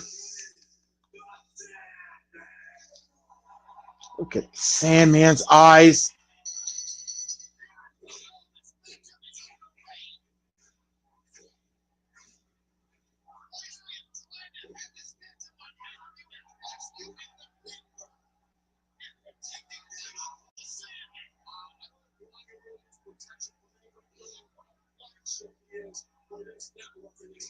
Yeah, that's crazy too. They did twice to have this match. Ryan Sandman couldn't make it to Guilty as Charged 2000. Rhino gored Sandman's wife through a table at Living Dangerously 2000, and this is basically what 5 months in the making.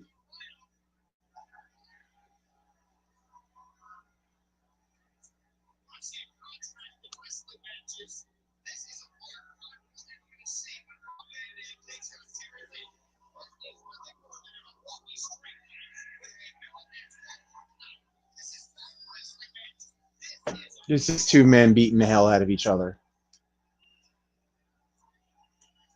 God, those stiff right hands of the Sandman. Oh, God.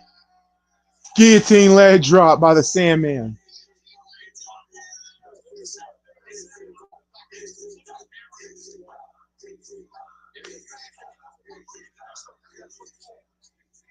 Now we got a table.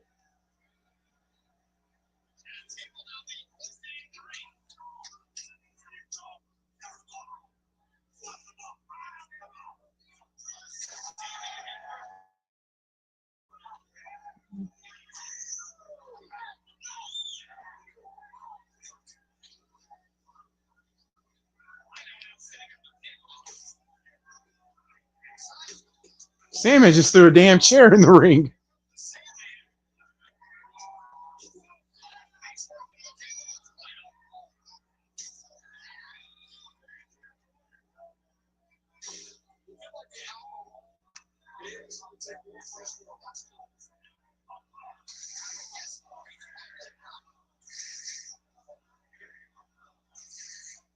And the F him up Sandman chant.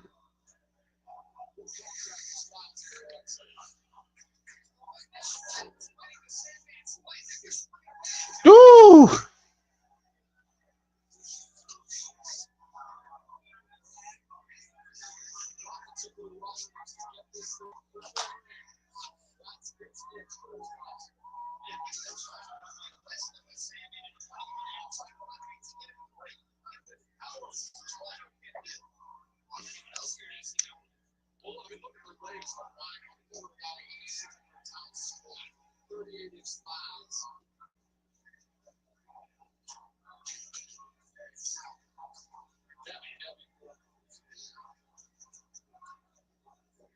Damn, the Rhino's a pussy chant. Told you this crowd was so pro Sandman. There's some Rhino fans. Uh-oh. 3 points.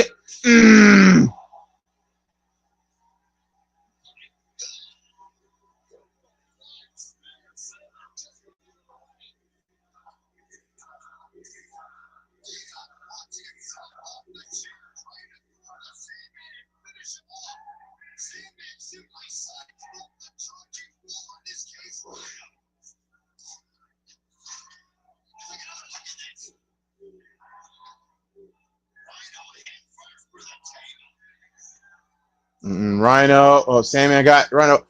Deep impact. Oh, and that table cracked. Rhino kicked out. How?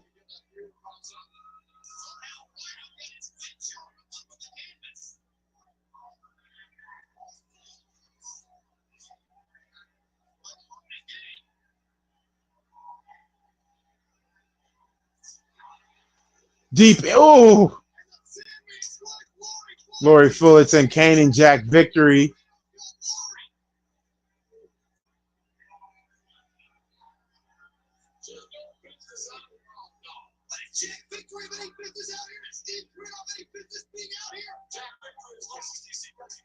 Super kick. Oh, no. Oh, pile driver on the ramp. Yeah, Sandman's done. Now, Lori Fullerton slapping Rhino.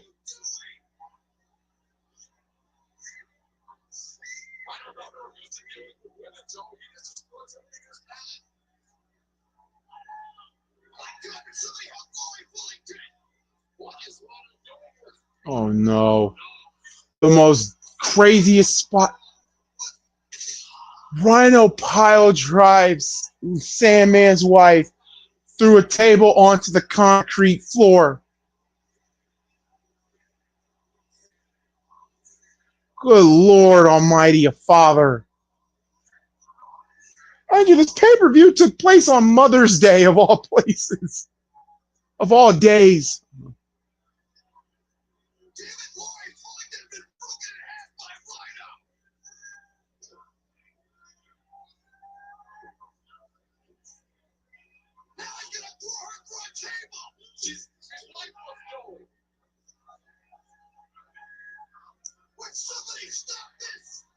What the heck? Rhino. D. Kendo sticks.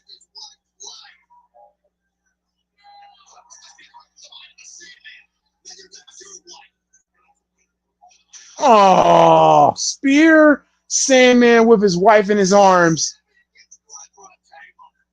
And Rhino retains. Good God. When we get to July, I hope you guys vote for Heatwave 2000.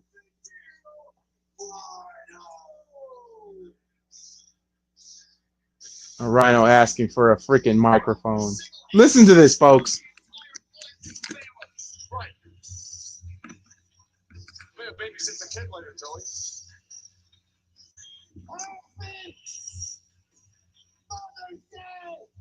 You fucking bitch. On Mother's Day, folks.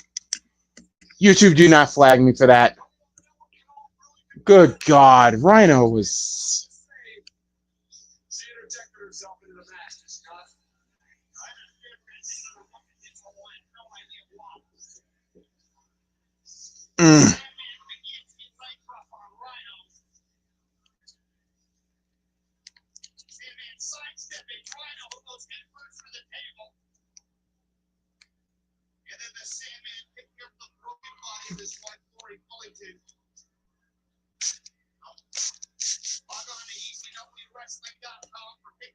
Just like that of Electra. Shameless TNA on our company website. That's great. Yeah, Joey's not in the mood to talk about what was going on. Yeah.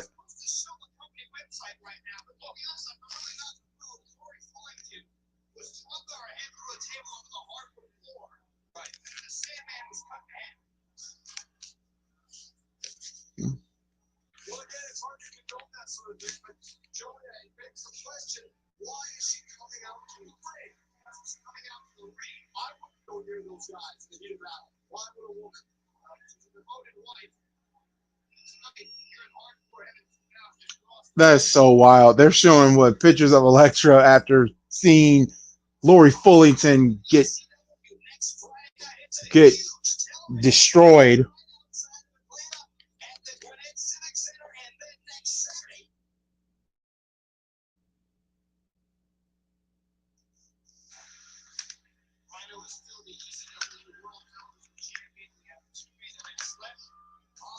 I got Rob Van Dam now versus Jerry Lynn.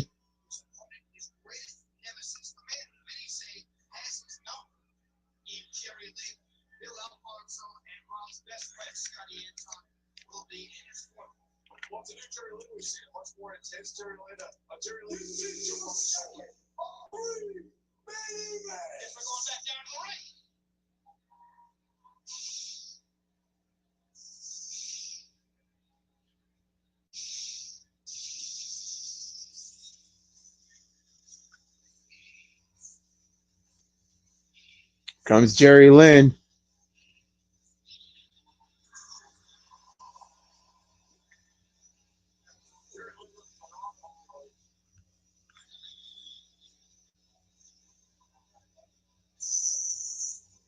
Jerry Lynn was another ECW original that was so happy that he got his due in ECW. There's a lot of wrestlers in that company that really, really, just deservedly so. And Jerry Lynn is one of them.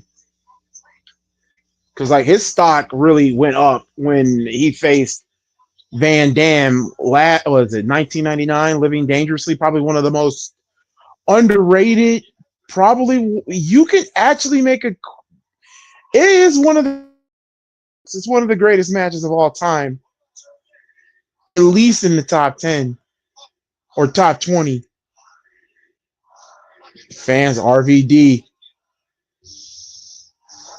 Here comes Van Dam with Walk by Kilgore, not by Pantera. I like the Kilgore version than the Pantera version.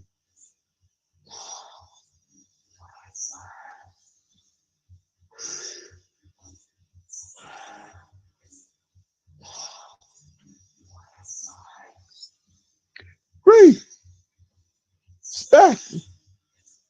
Walk. What do you say? Respect.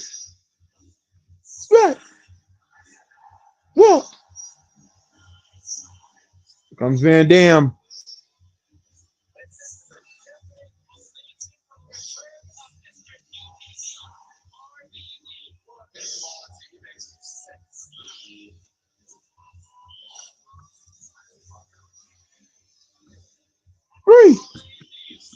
Respect. Walk.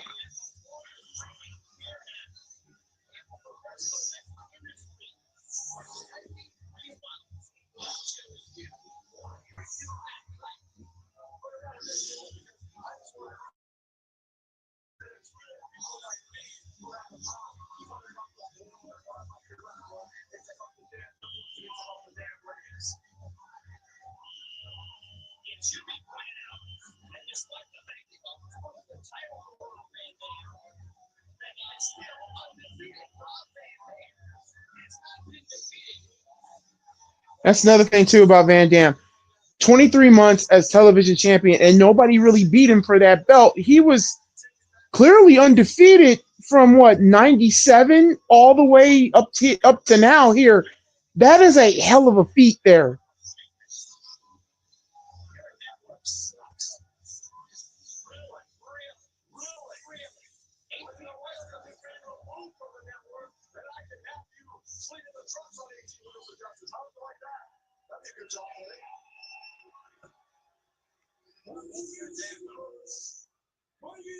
At 215 pounds, hailing from Minneapolis, Minnesota, the new epic show, Jerry Lynn.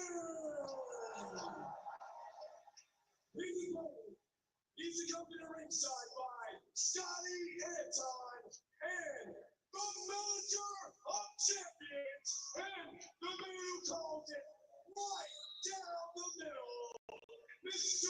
Bill Alfonso. Quasi. 236 pounds, hailing from Battle Creek, Michigan, Mr. Pay-Per-View, Rob Van Dam.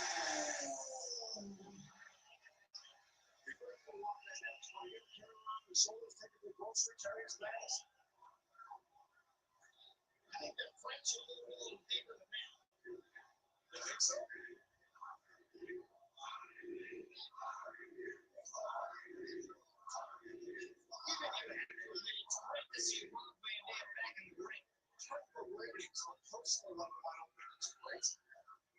It's great for ratings. On a personal level, I don't think it's great. Having Van Dam back was a huge deal because they needed Van Dam back in the worst possible way. And it's so funny because I know the original plan was for Van Dam to be a double champion, but if he was never hurt, it's another like big what if. Like what could have been if Van Dam, maybe that could be another episode I could do. Rob Van Dam. What if Rob Van Dam was the first man to hold the television and the world heavyweight title and have him win it simultaneously? That means just Incredible's title run. And the crazy part is I would probably have him be the one to dethrone Van Dam or let it be Rhino, one of the two.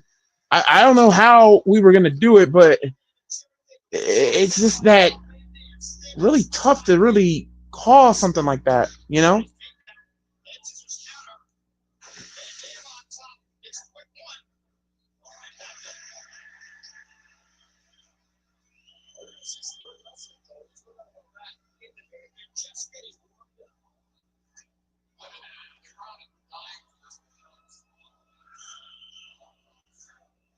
The whole freaking show chant.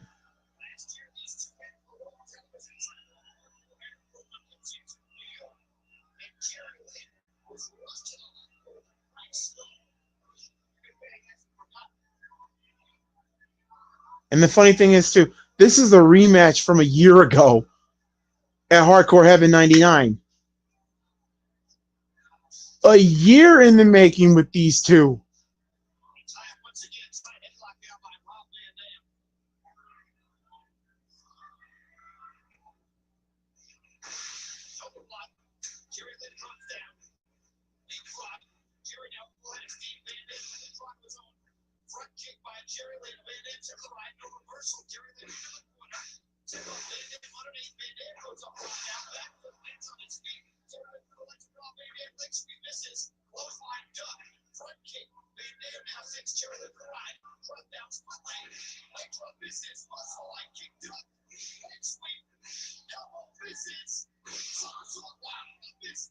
God, sorry I'm being quiet because there's nothing to really say. If you just watch this, there's really nothing to say. They're too damn quick. Van Dam and Jerry Lynn, man. Oh, it's tough. Oh, God, a top 10 rivalry. The top 10 ECW rivalries. This is clearly top. I can see people saying that this is number one. And in pure wrestling, yes, I agree. This is the number one feud.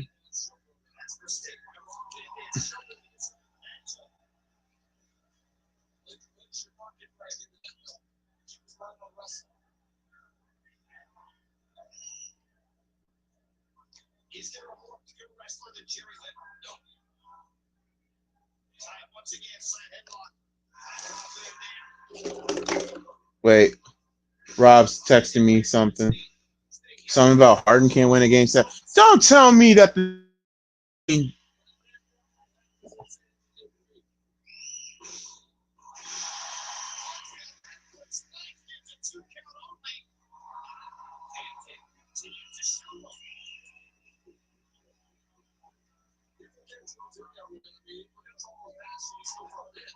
Harden can't win game 7.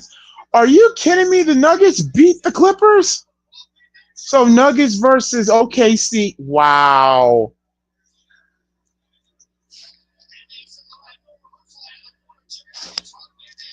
And that's a waste because Kawhi was balling in that whole series. Nice missile drop kick by Jerry Lynn.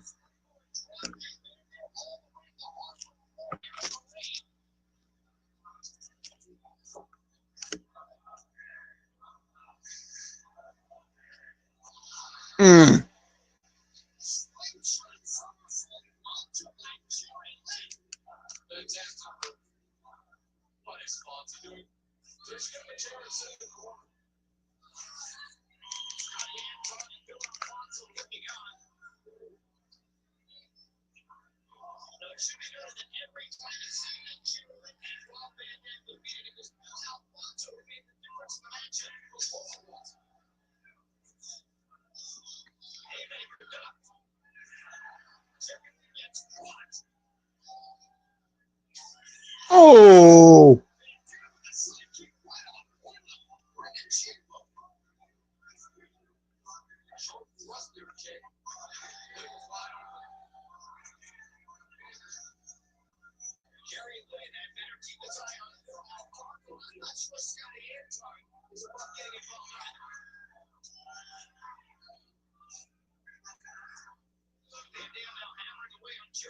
Oh, God.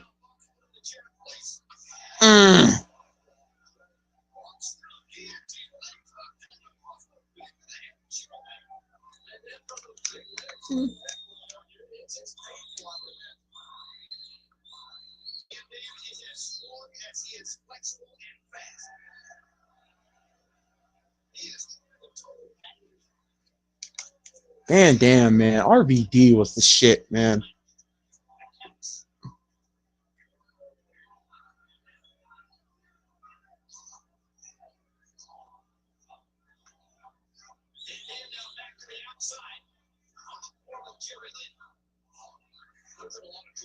Mhm.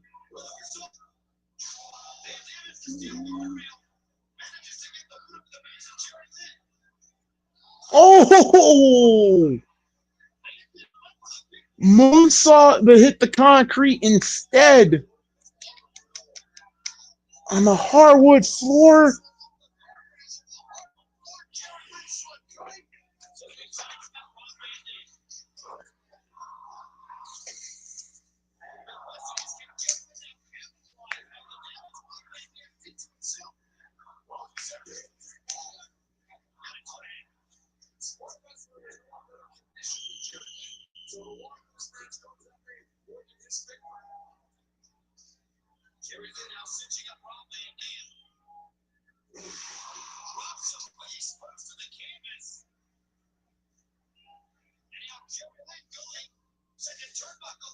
Oh God, nice leg drop by Jerry too. No.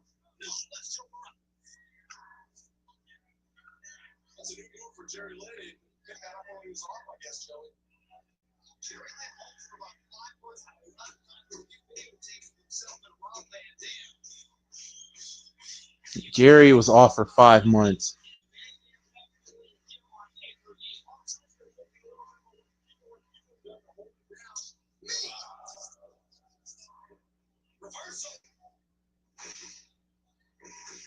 Mm.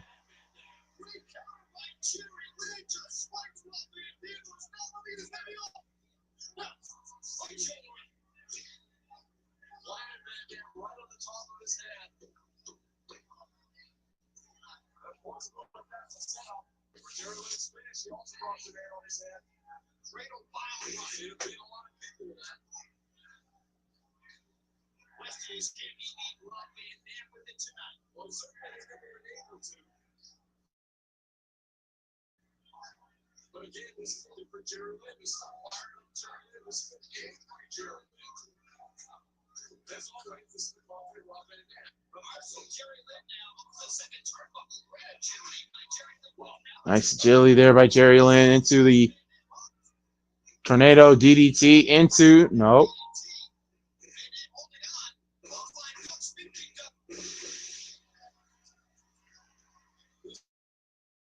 Double clothesline.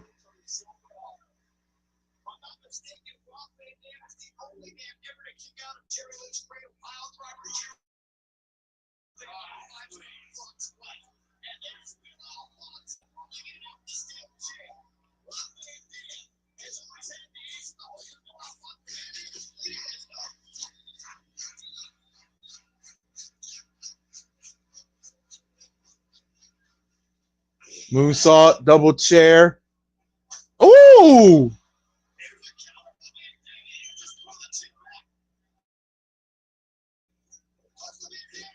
Mm.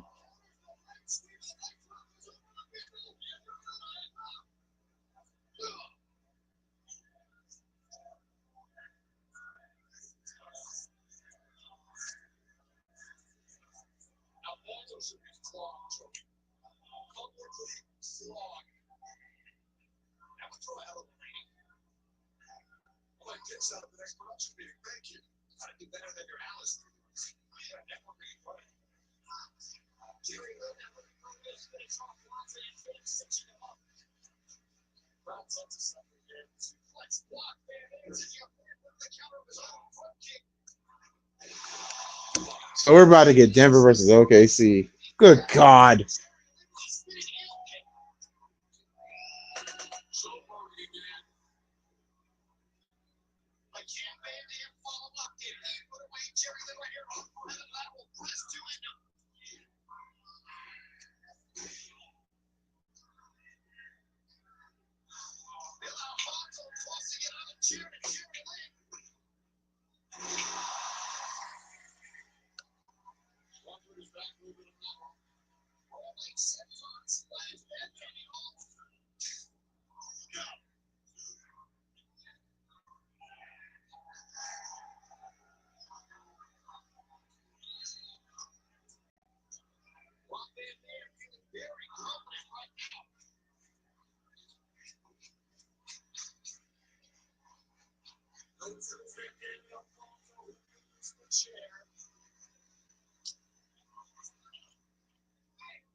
And they're shouting back at Bill Alfonso. Watch this. Jerry Lynn serves the line. Across the ring. Out he comes. And damn. God, surfing. Surfing turf with the chair.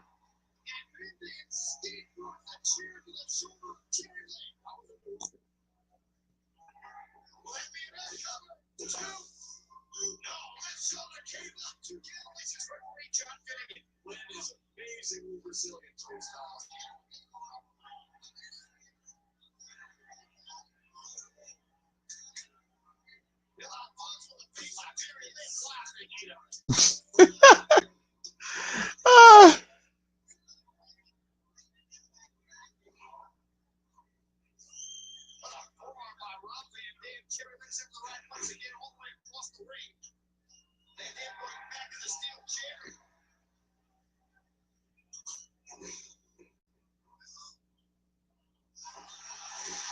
Mm.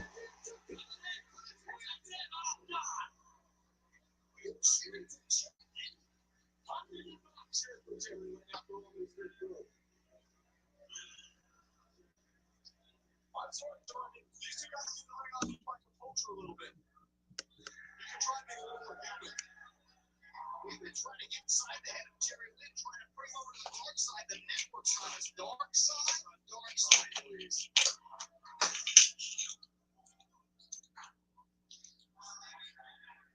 Jerry Lynn now going on top with Rob Van Dam.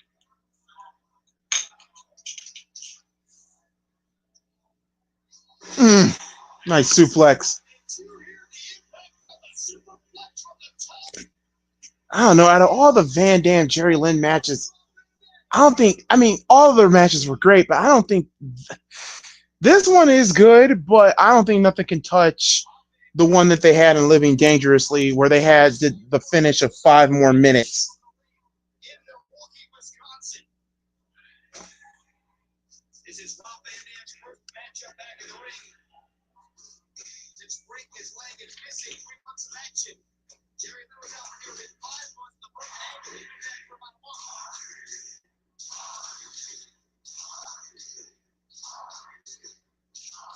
Jerry Lynn lands on his feet. Nice handspring. Drop the leg across the back of the head for Rob Van Dam.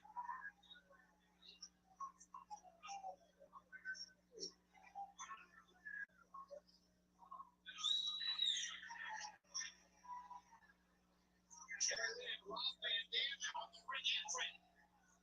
Jerry, uh-oh. This doesn't go off for Rob Van Dam. Edwards running on DDT. This is a clothesline to Van Dam. Van Dam lands on his feet though. Catches up Jerry Lynn. Jerry blocks it. Clutches Rob Van Dam on the top rope. They're battling above that table at ringside. Mm. Roll ball. I'm not doing that the worst of it. Lots of losses are tied in their moves. Jerry Lynn may be so intent on beating Rob Van Dam. I don't think he thought that through. The back of his head went through the table and to the top of Rob Van. That's when Scotty Edwards. Wow, Nuggets are up 23 points. Yeah, that's game.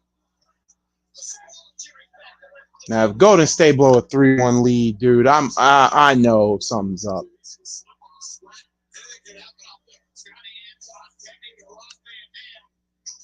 Mm.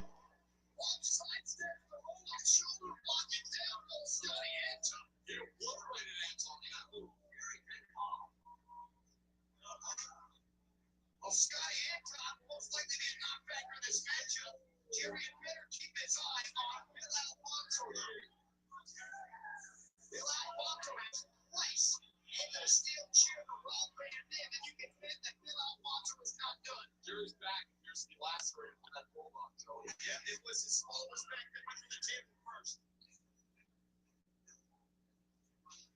Jerry Lynn now back on the offensive. Scoop a slam on Mr. Pay-Per-View, Rob Van Dam. He's a very determined Jerry Lynn will see tonight. Jerry Lynn now sticking the turnbuckles. And that's again. Fonzo being the difference maker.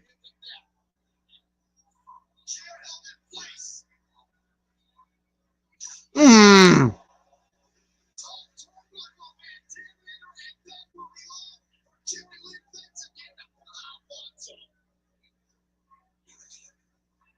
Terrible. There's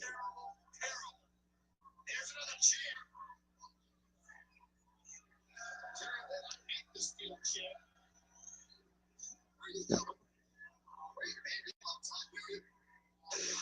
Nice frog splash with the chair, and then Cyrus left.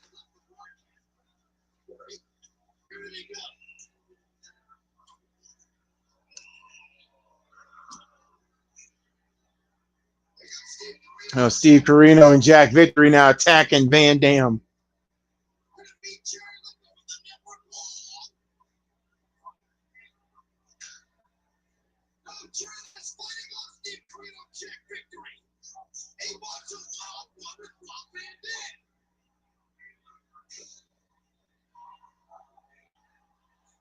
Goes Rhino and Gore! Beautiful sell by Jerry.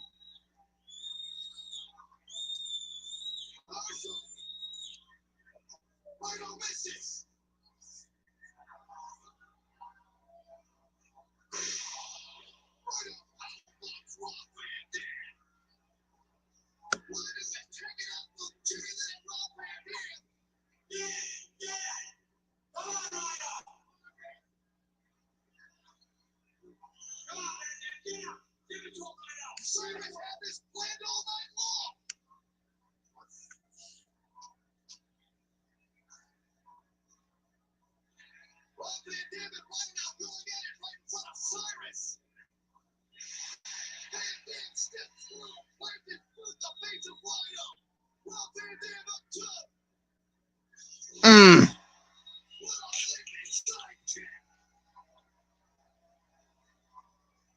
Cyrus. Van Dam got the chair. Hello. Oh, God.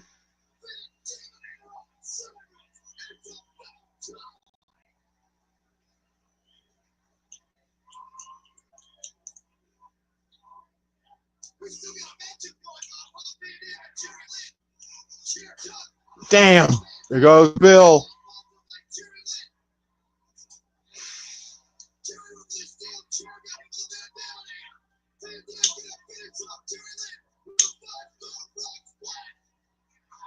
Mm. That was a very, very scary, very scary bump Van Dam took because his leg like got split to the runway.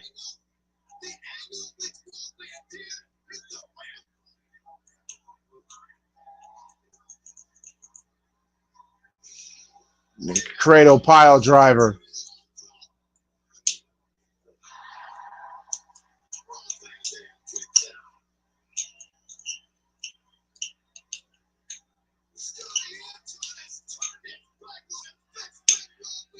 And Scotty Anton turning on the cradle pile driver on the steel chair. And Jerry Lynn picks up the big one and beats Van Dam finally.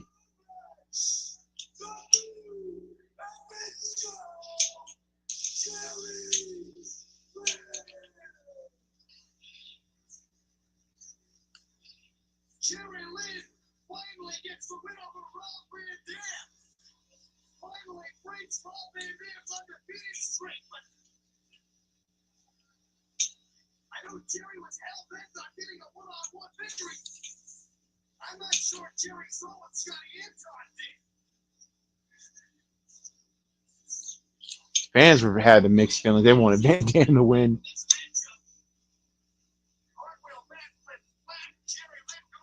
Cubs beat the Brewers again. Cubs are on fire.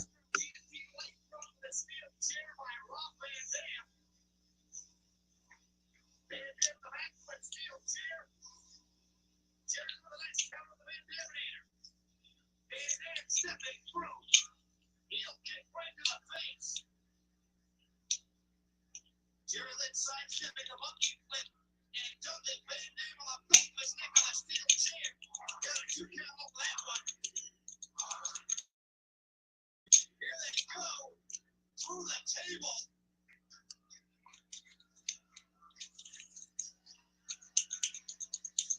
Hot turnbuckle off the elevator and assist by Bill Alfonso. 5-star frog splash on a steel chair. Jerry Lynn was crushed, and then Rhino scored Jerry Lynn after Jerry Lynn fought off the network. Van Dam on top. It's the leading sidekick of the big epic deal, Rhino. And then Cyrus finally gets his. The Van Dam later for the network stage. And it was the second cradle pile driver on the steel chair. Jerry Lynn finally gets rid of a Rob Van Dam. Jerry Lynn finally wins the big one, but the question is, did Jerry Lynn see Rob Van Dam's best friend Scotty in time turn on Rob Van Dam? Regardless, Jerry Lynn finally wins the big one. So now we're on the main event now. The Battle of the Impact Players. It's originally supposed to be a 3-way dance, but then apparently Raven was supposed to make this show, but Paul Heyman just changed his mind. And then Raven had enough and went to WWE right after that.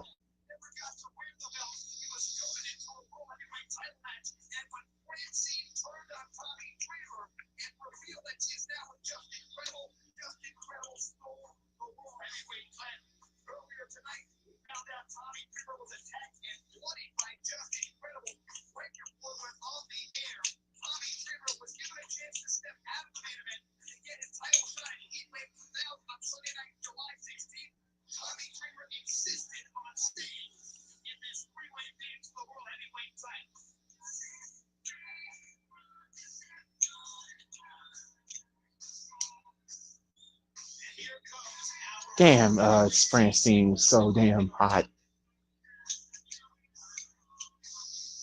With the feather.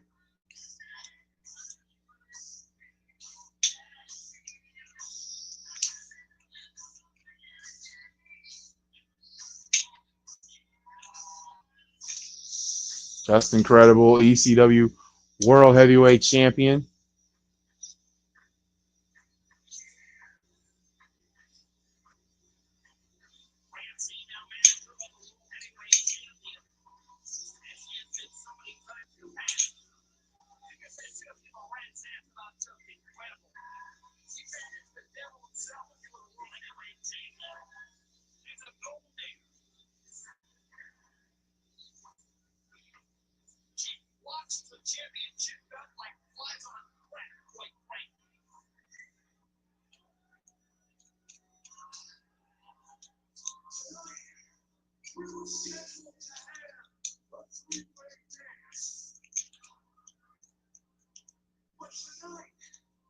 I've got a little bit of unfinished business with my former partner, Lance Storm.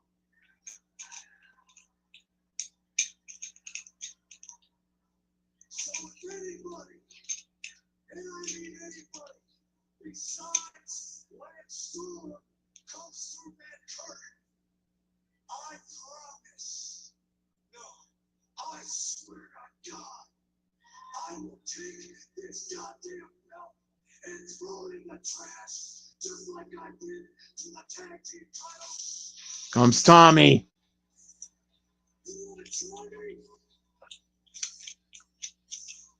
Get your ass out here, and I'll throw this belt, and you'll never see me in this damn company again. This is live television, and this could be a public relations disaster for Extreme Cheering. Come on. Tommy, think about the company.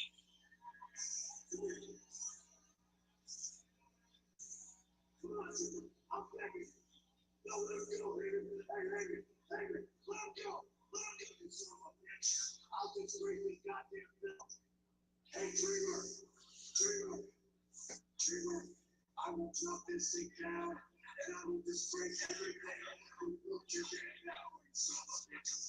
Dreamer spin that credible.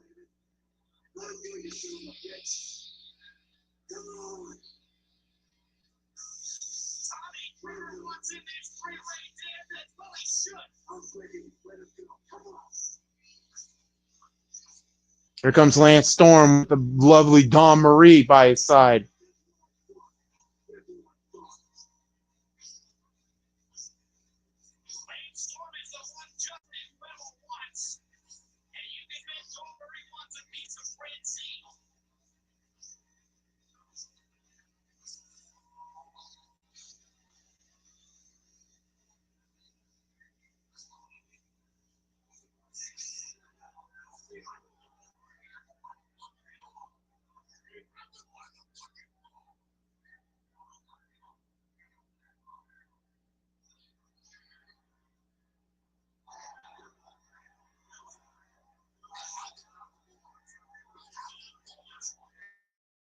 Telling Tommy, Justin has it by the balls. We have no choice. Let Lance Storm versus wow.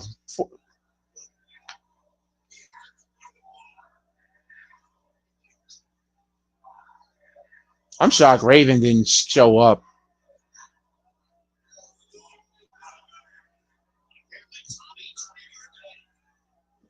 Yeah, Dreamer was pissed and had every right to be. And he just gave the and flipped off Paul.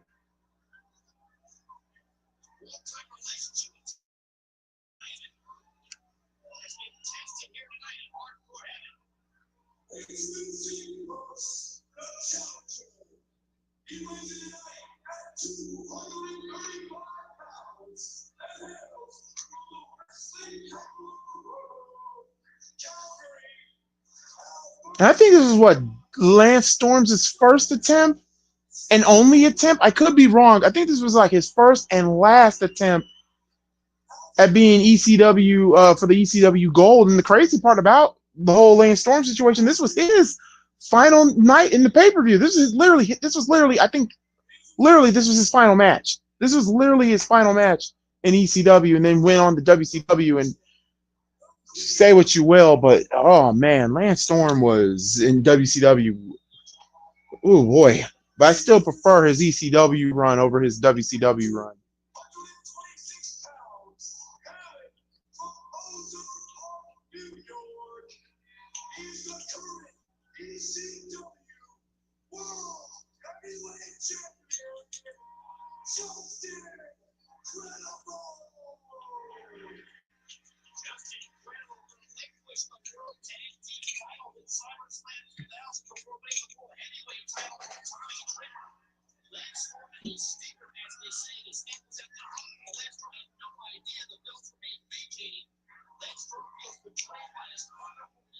Battle of the Impact players.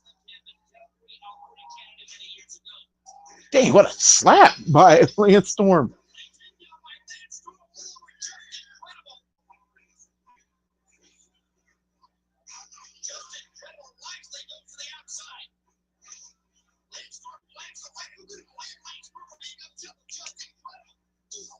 Damn, what a right hand.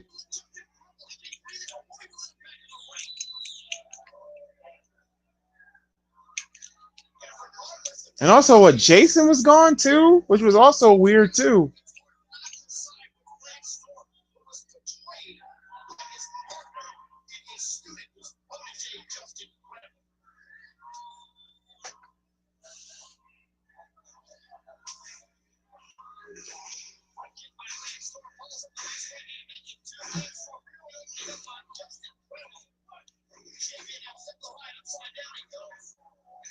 Oh.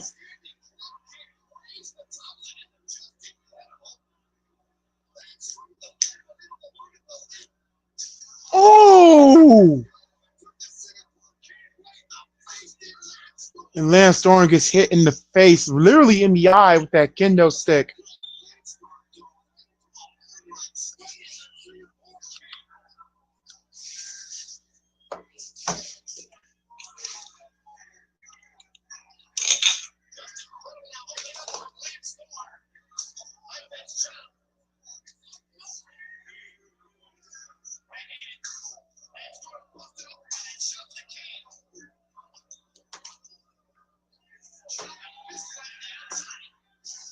Mm.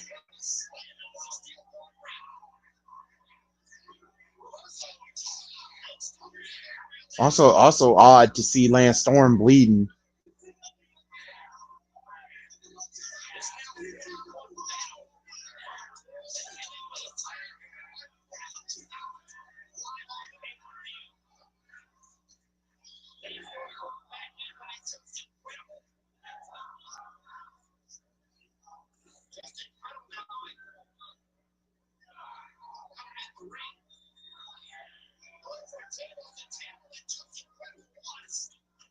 Dang, oh my God, look at Dawn Marie.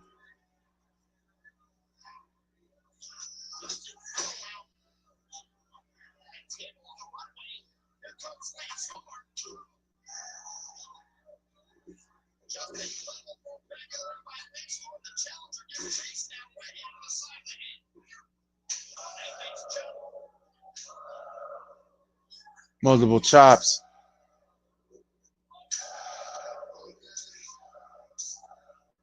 God.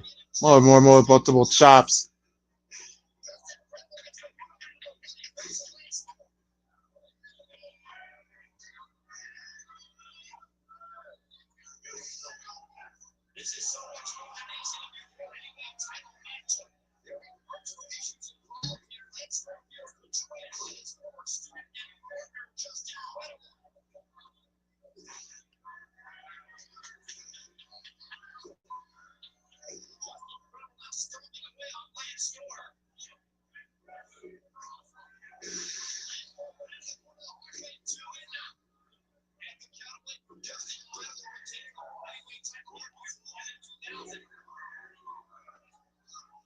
Fans saying we want Dreamer. And that was another thing about this match that a lot of people would say. I mean, because they fans wanted Dreamer. They were so pro Dreamer.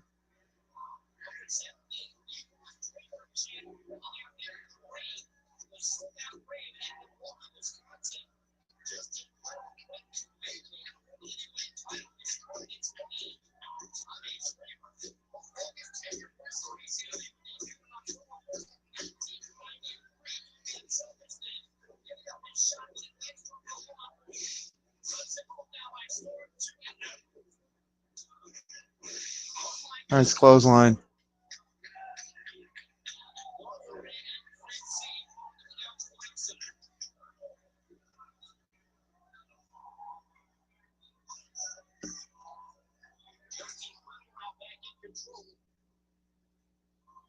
Ooh!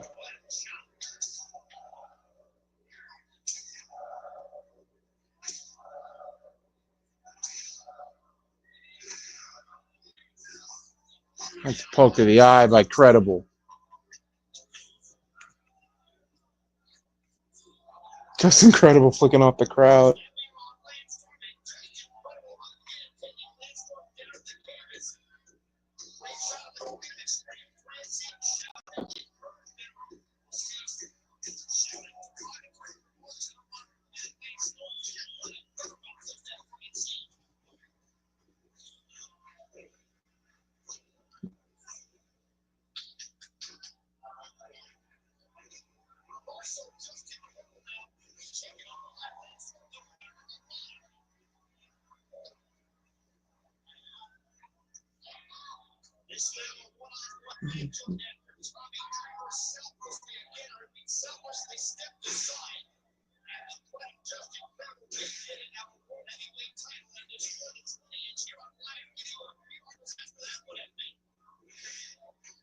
Ooh, nice athleticism by Lance Storm. The back elbow springboard. I just want to thank each and every one of you for stopping by and joining me here on this Goolie Throwback. We'll go back to our normally scheduled program Thursday.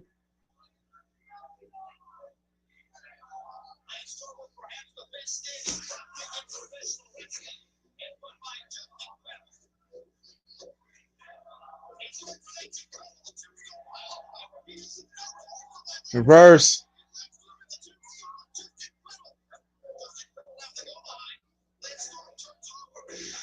No lights with the bridge. Two. No.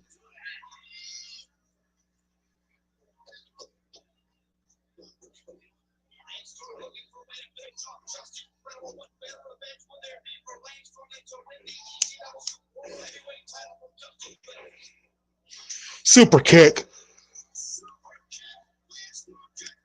1, 2, no.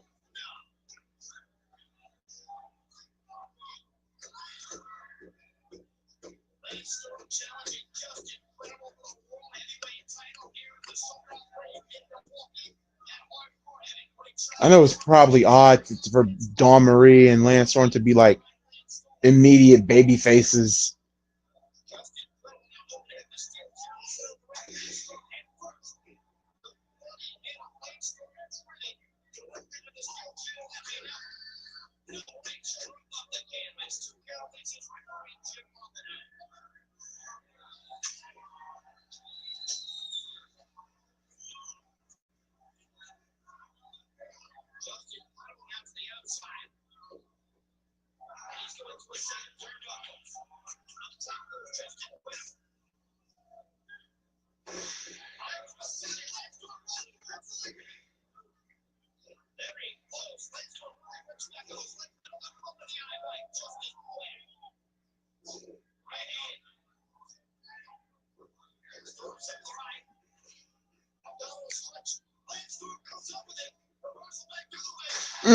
Hip toss through the table.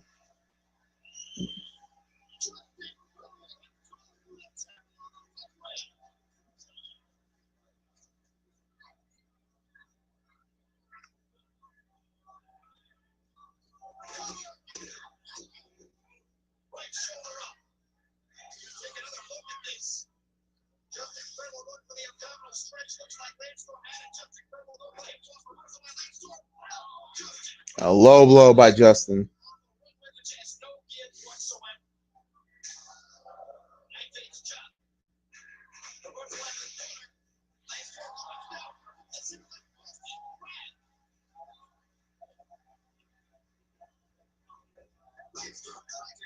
Oh, Francine with the high heel shoe.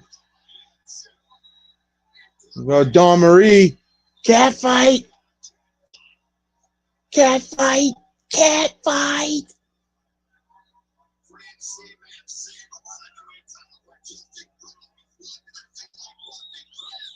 Uh-oh, and Justin got Dawn. Oh, no. Poor Dawn. Tombstone, that's incredible on Dawn Marie.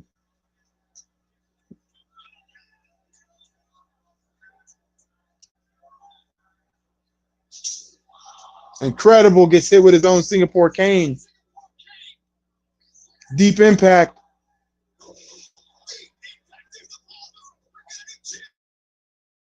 Incredible kicks out. Deep impact.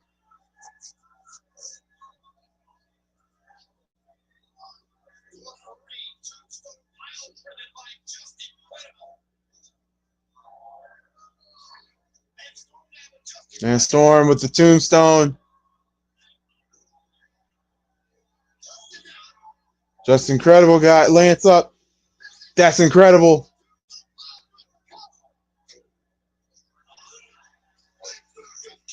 And Storm kicks out of that's incredible.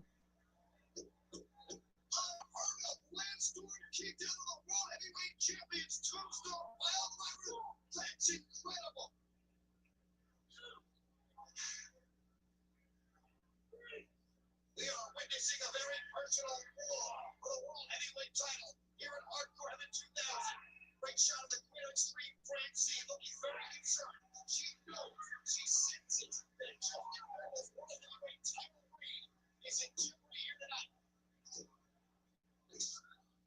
They're on their knees, but still throwing punches.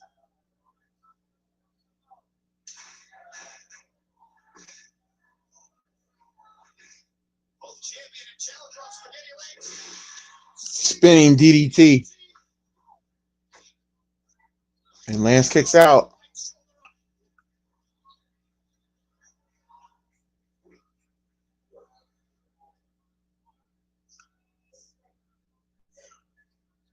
Referee Jim Arnold putting the count on both Justin Credible and Lance Storm.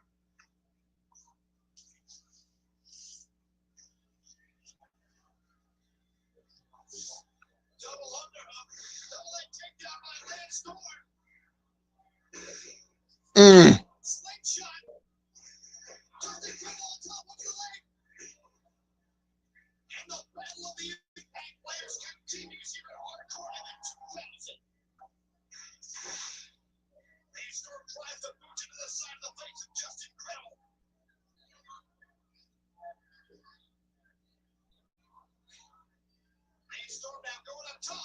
crotched.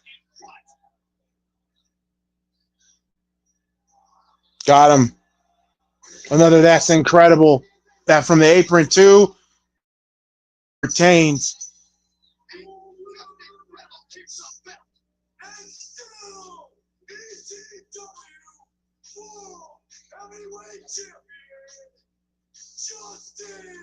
Yeah, the fans were just quiet because they wanted Dreamer. They really wanted Dreamer in this match. And that's nothing against Justin and Storm. It's just that everybody was pro Dreamer. They wanted Dreamer into this match. I don't know why Paul didn't put Dreamer in this, but the story has it that it was going to be Raven to replace Dreamer, but Paul changes his mind at the last minute.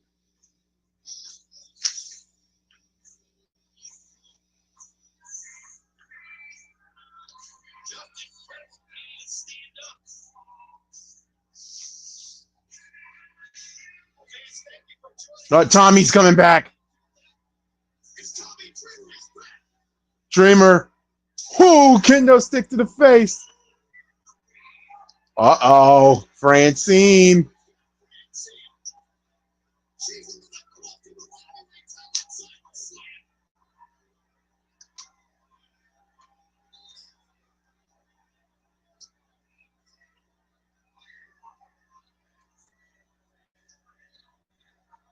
God, Francine's at the mercy of Tommy Dreamer. She's the reason why Dreamer lost that belt.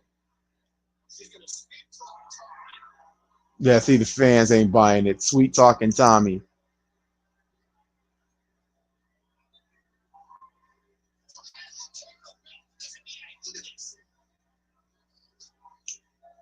Hugging Tommy. Uh-oh, uh-oh. Francine's up for the ride.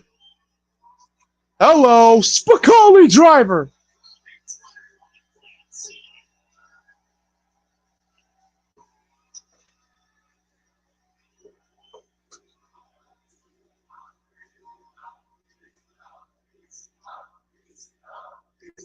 Tommy picks up the belt.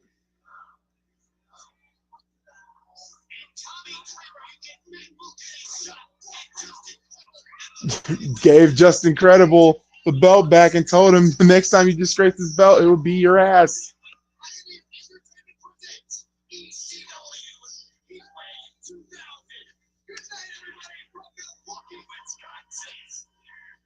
And that's how the pay-per-view ends. We end off with Dreamer laying out Francine and Justin Credible. They talk about Heatwave 2000. So, yeah, that is it for ECW Hardcore Heaven 2000. Pretty good pay-per-view. I say so myself. Gonna end it off here. Match of the night, clearly, in my opinion, match of the night can go literally to Jerry Lynn and RVD. But yeah, love each and every one of you. Thank you so much for watching this. If you are new and member after this, I will have the community post up and we will determine what we will do next Thursday. So until then, God bless you all. You guys have a wonderful night. I'm Mal Goolie. Catch you all next time. Peace.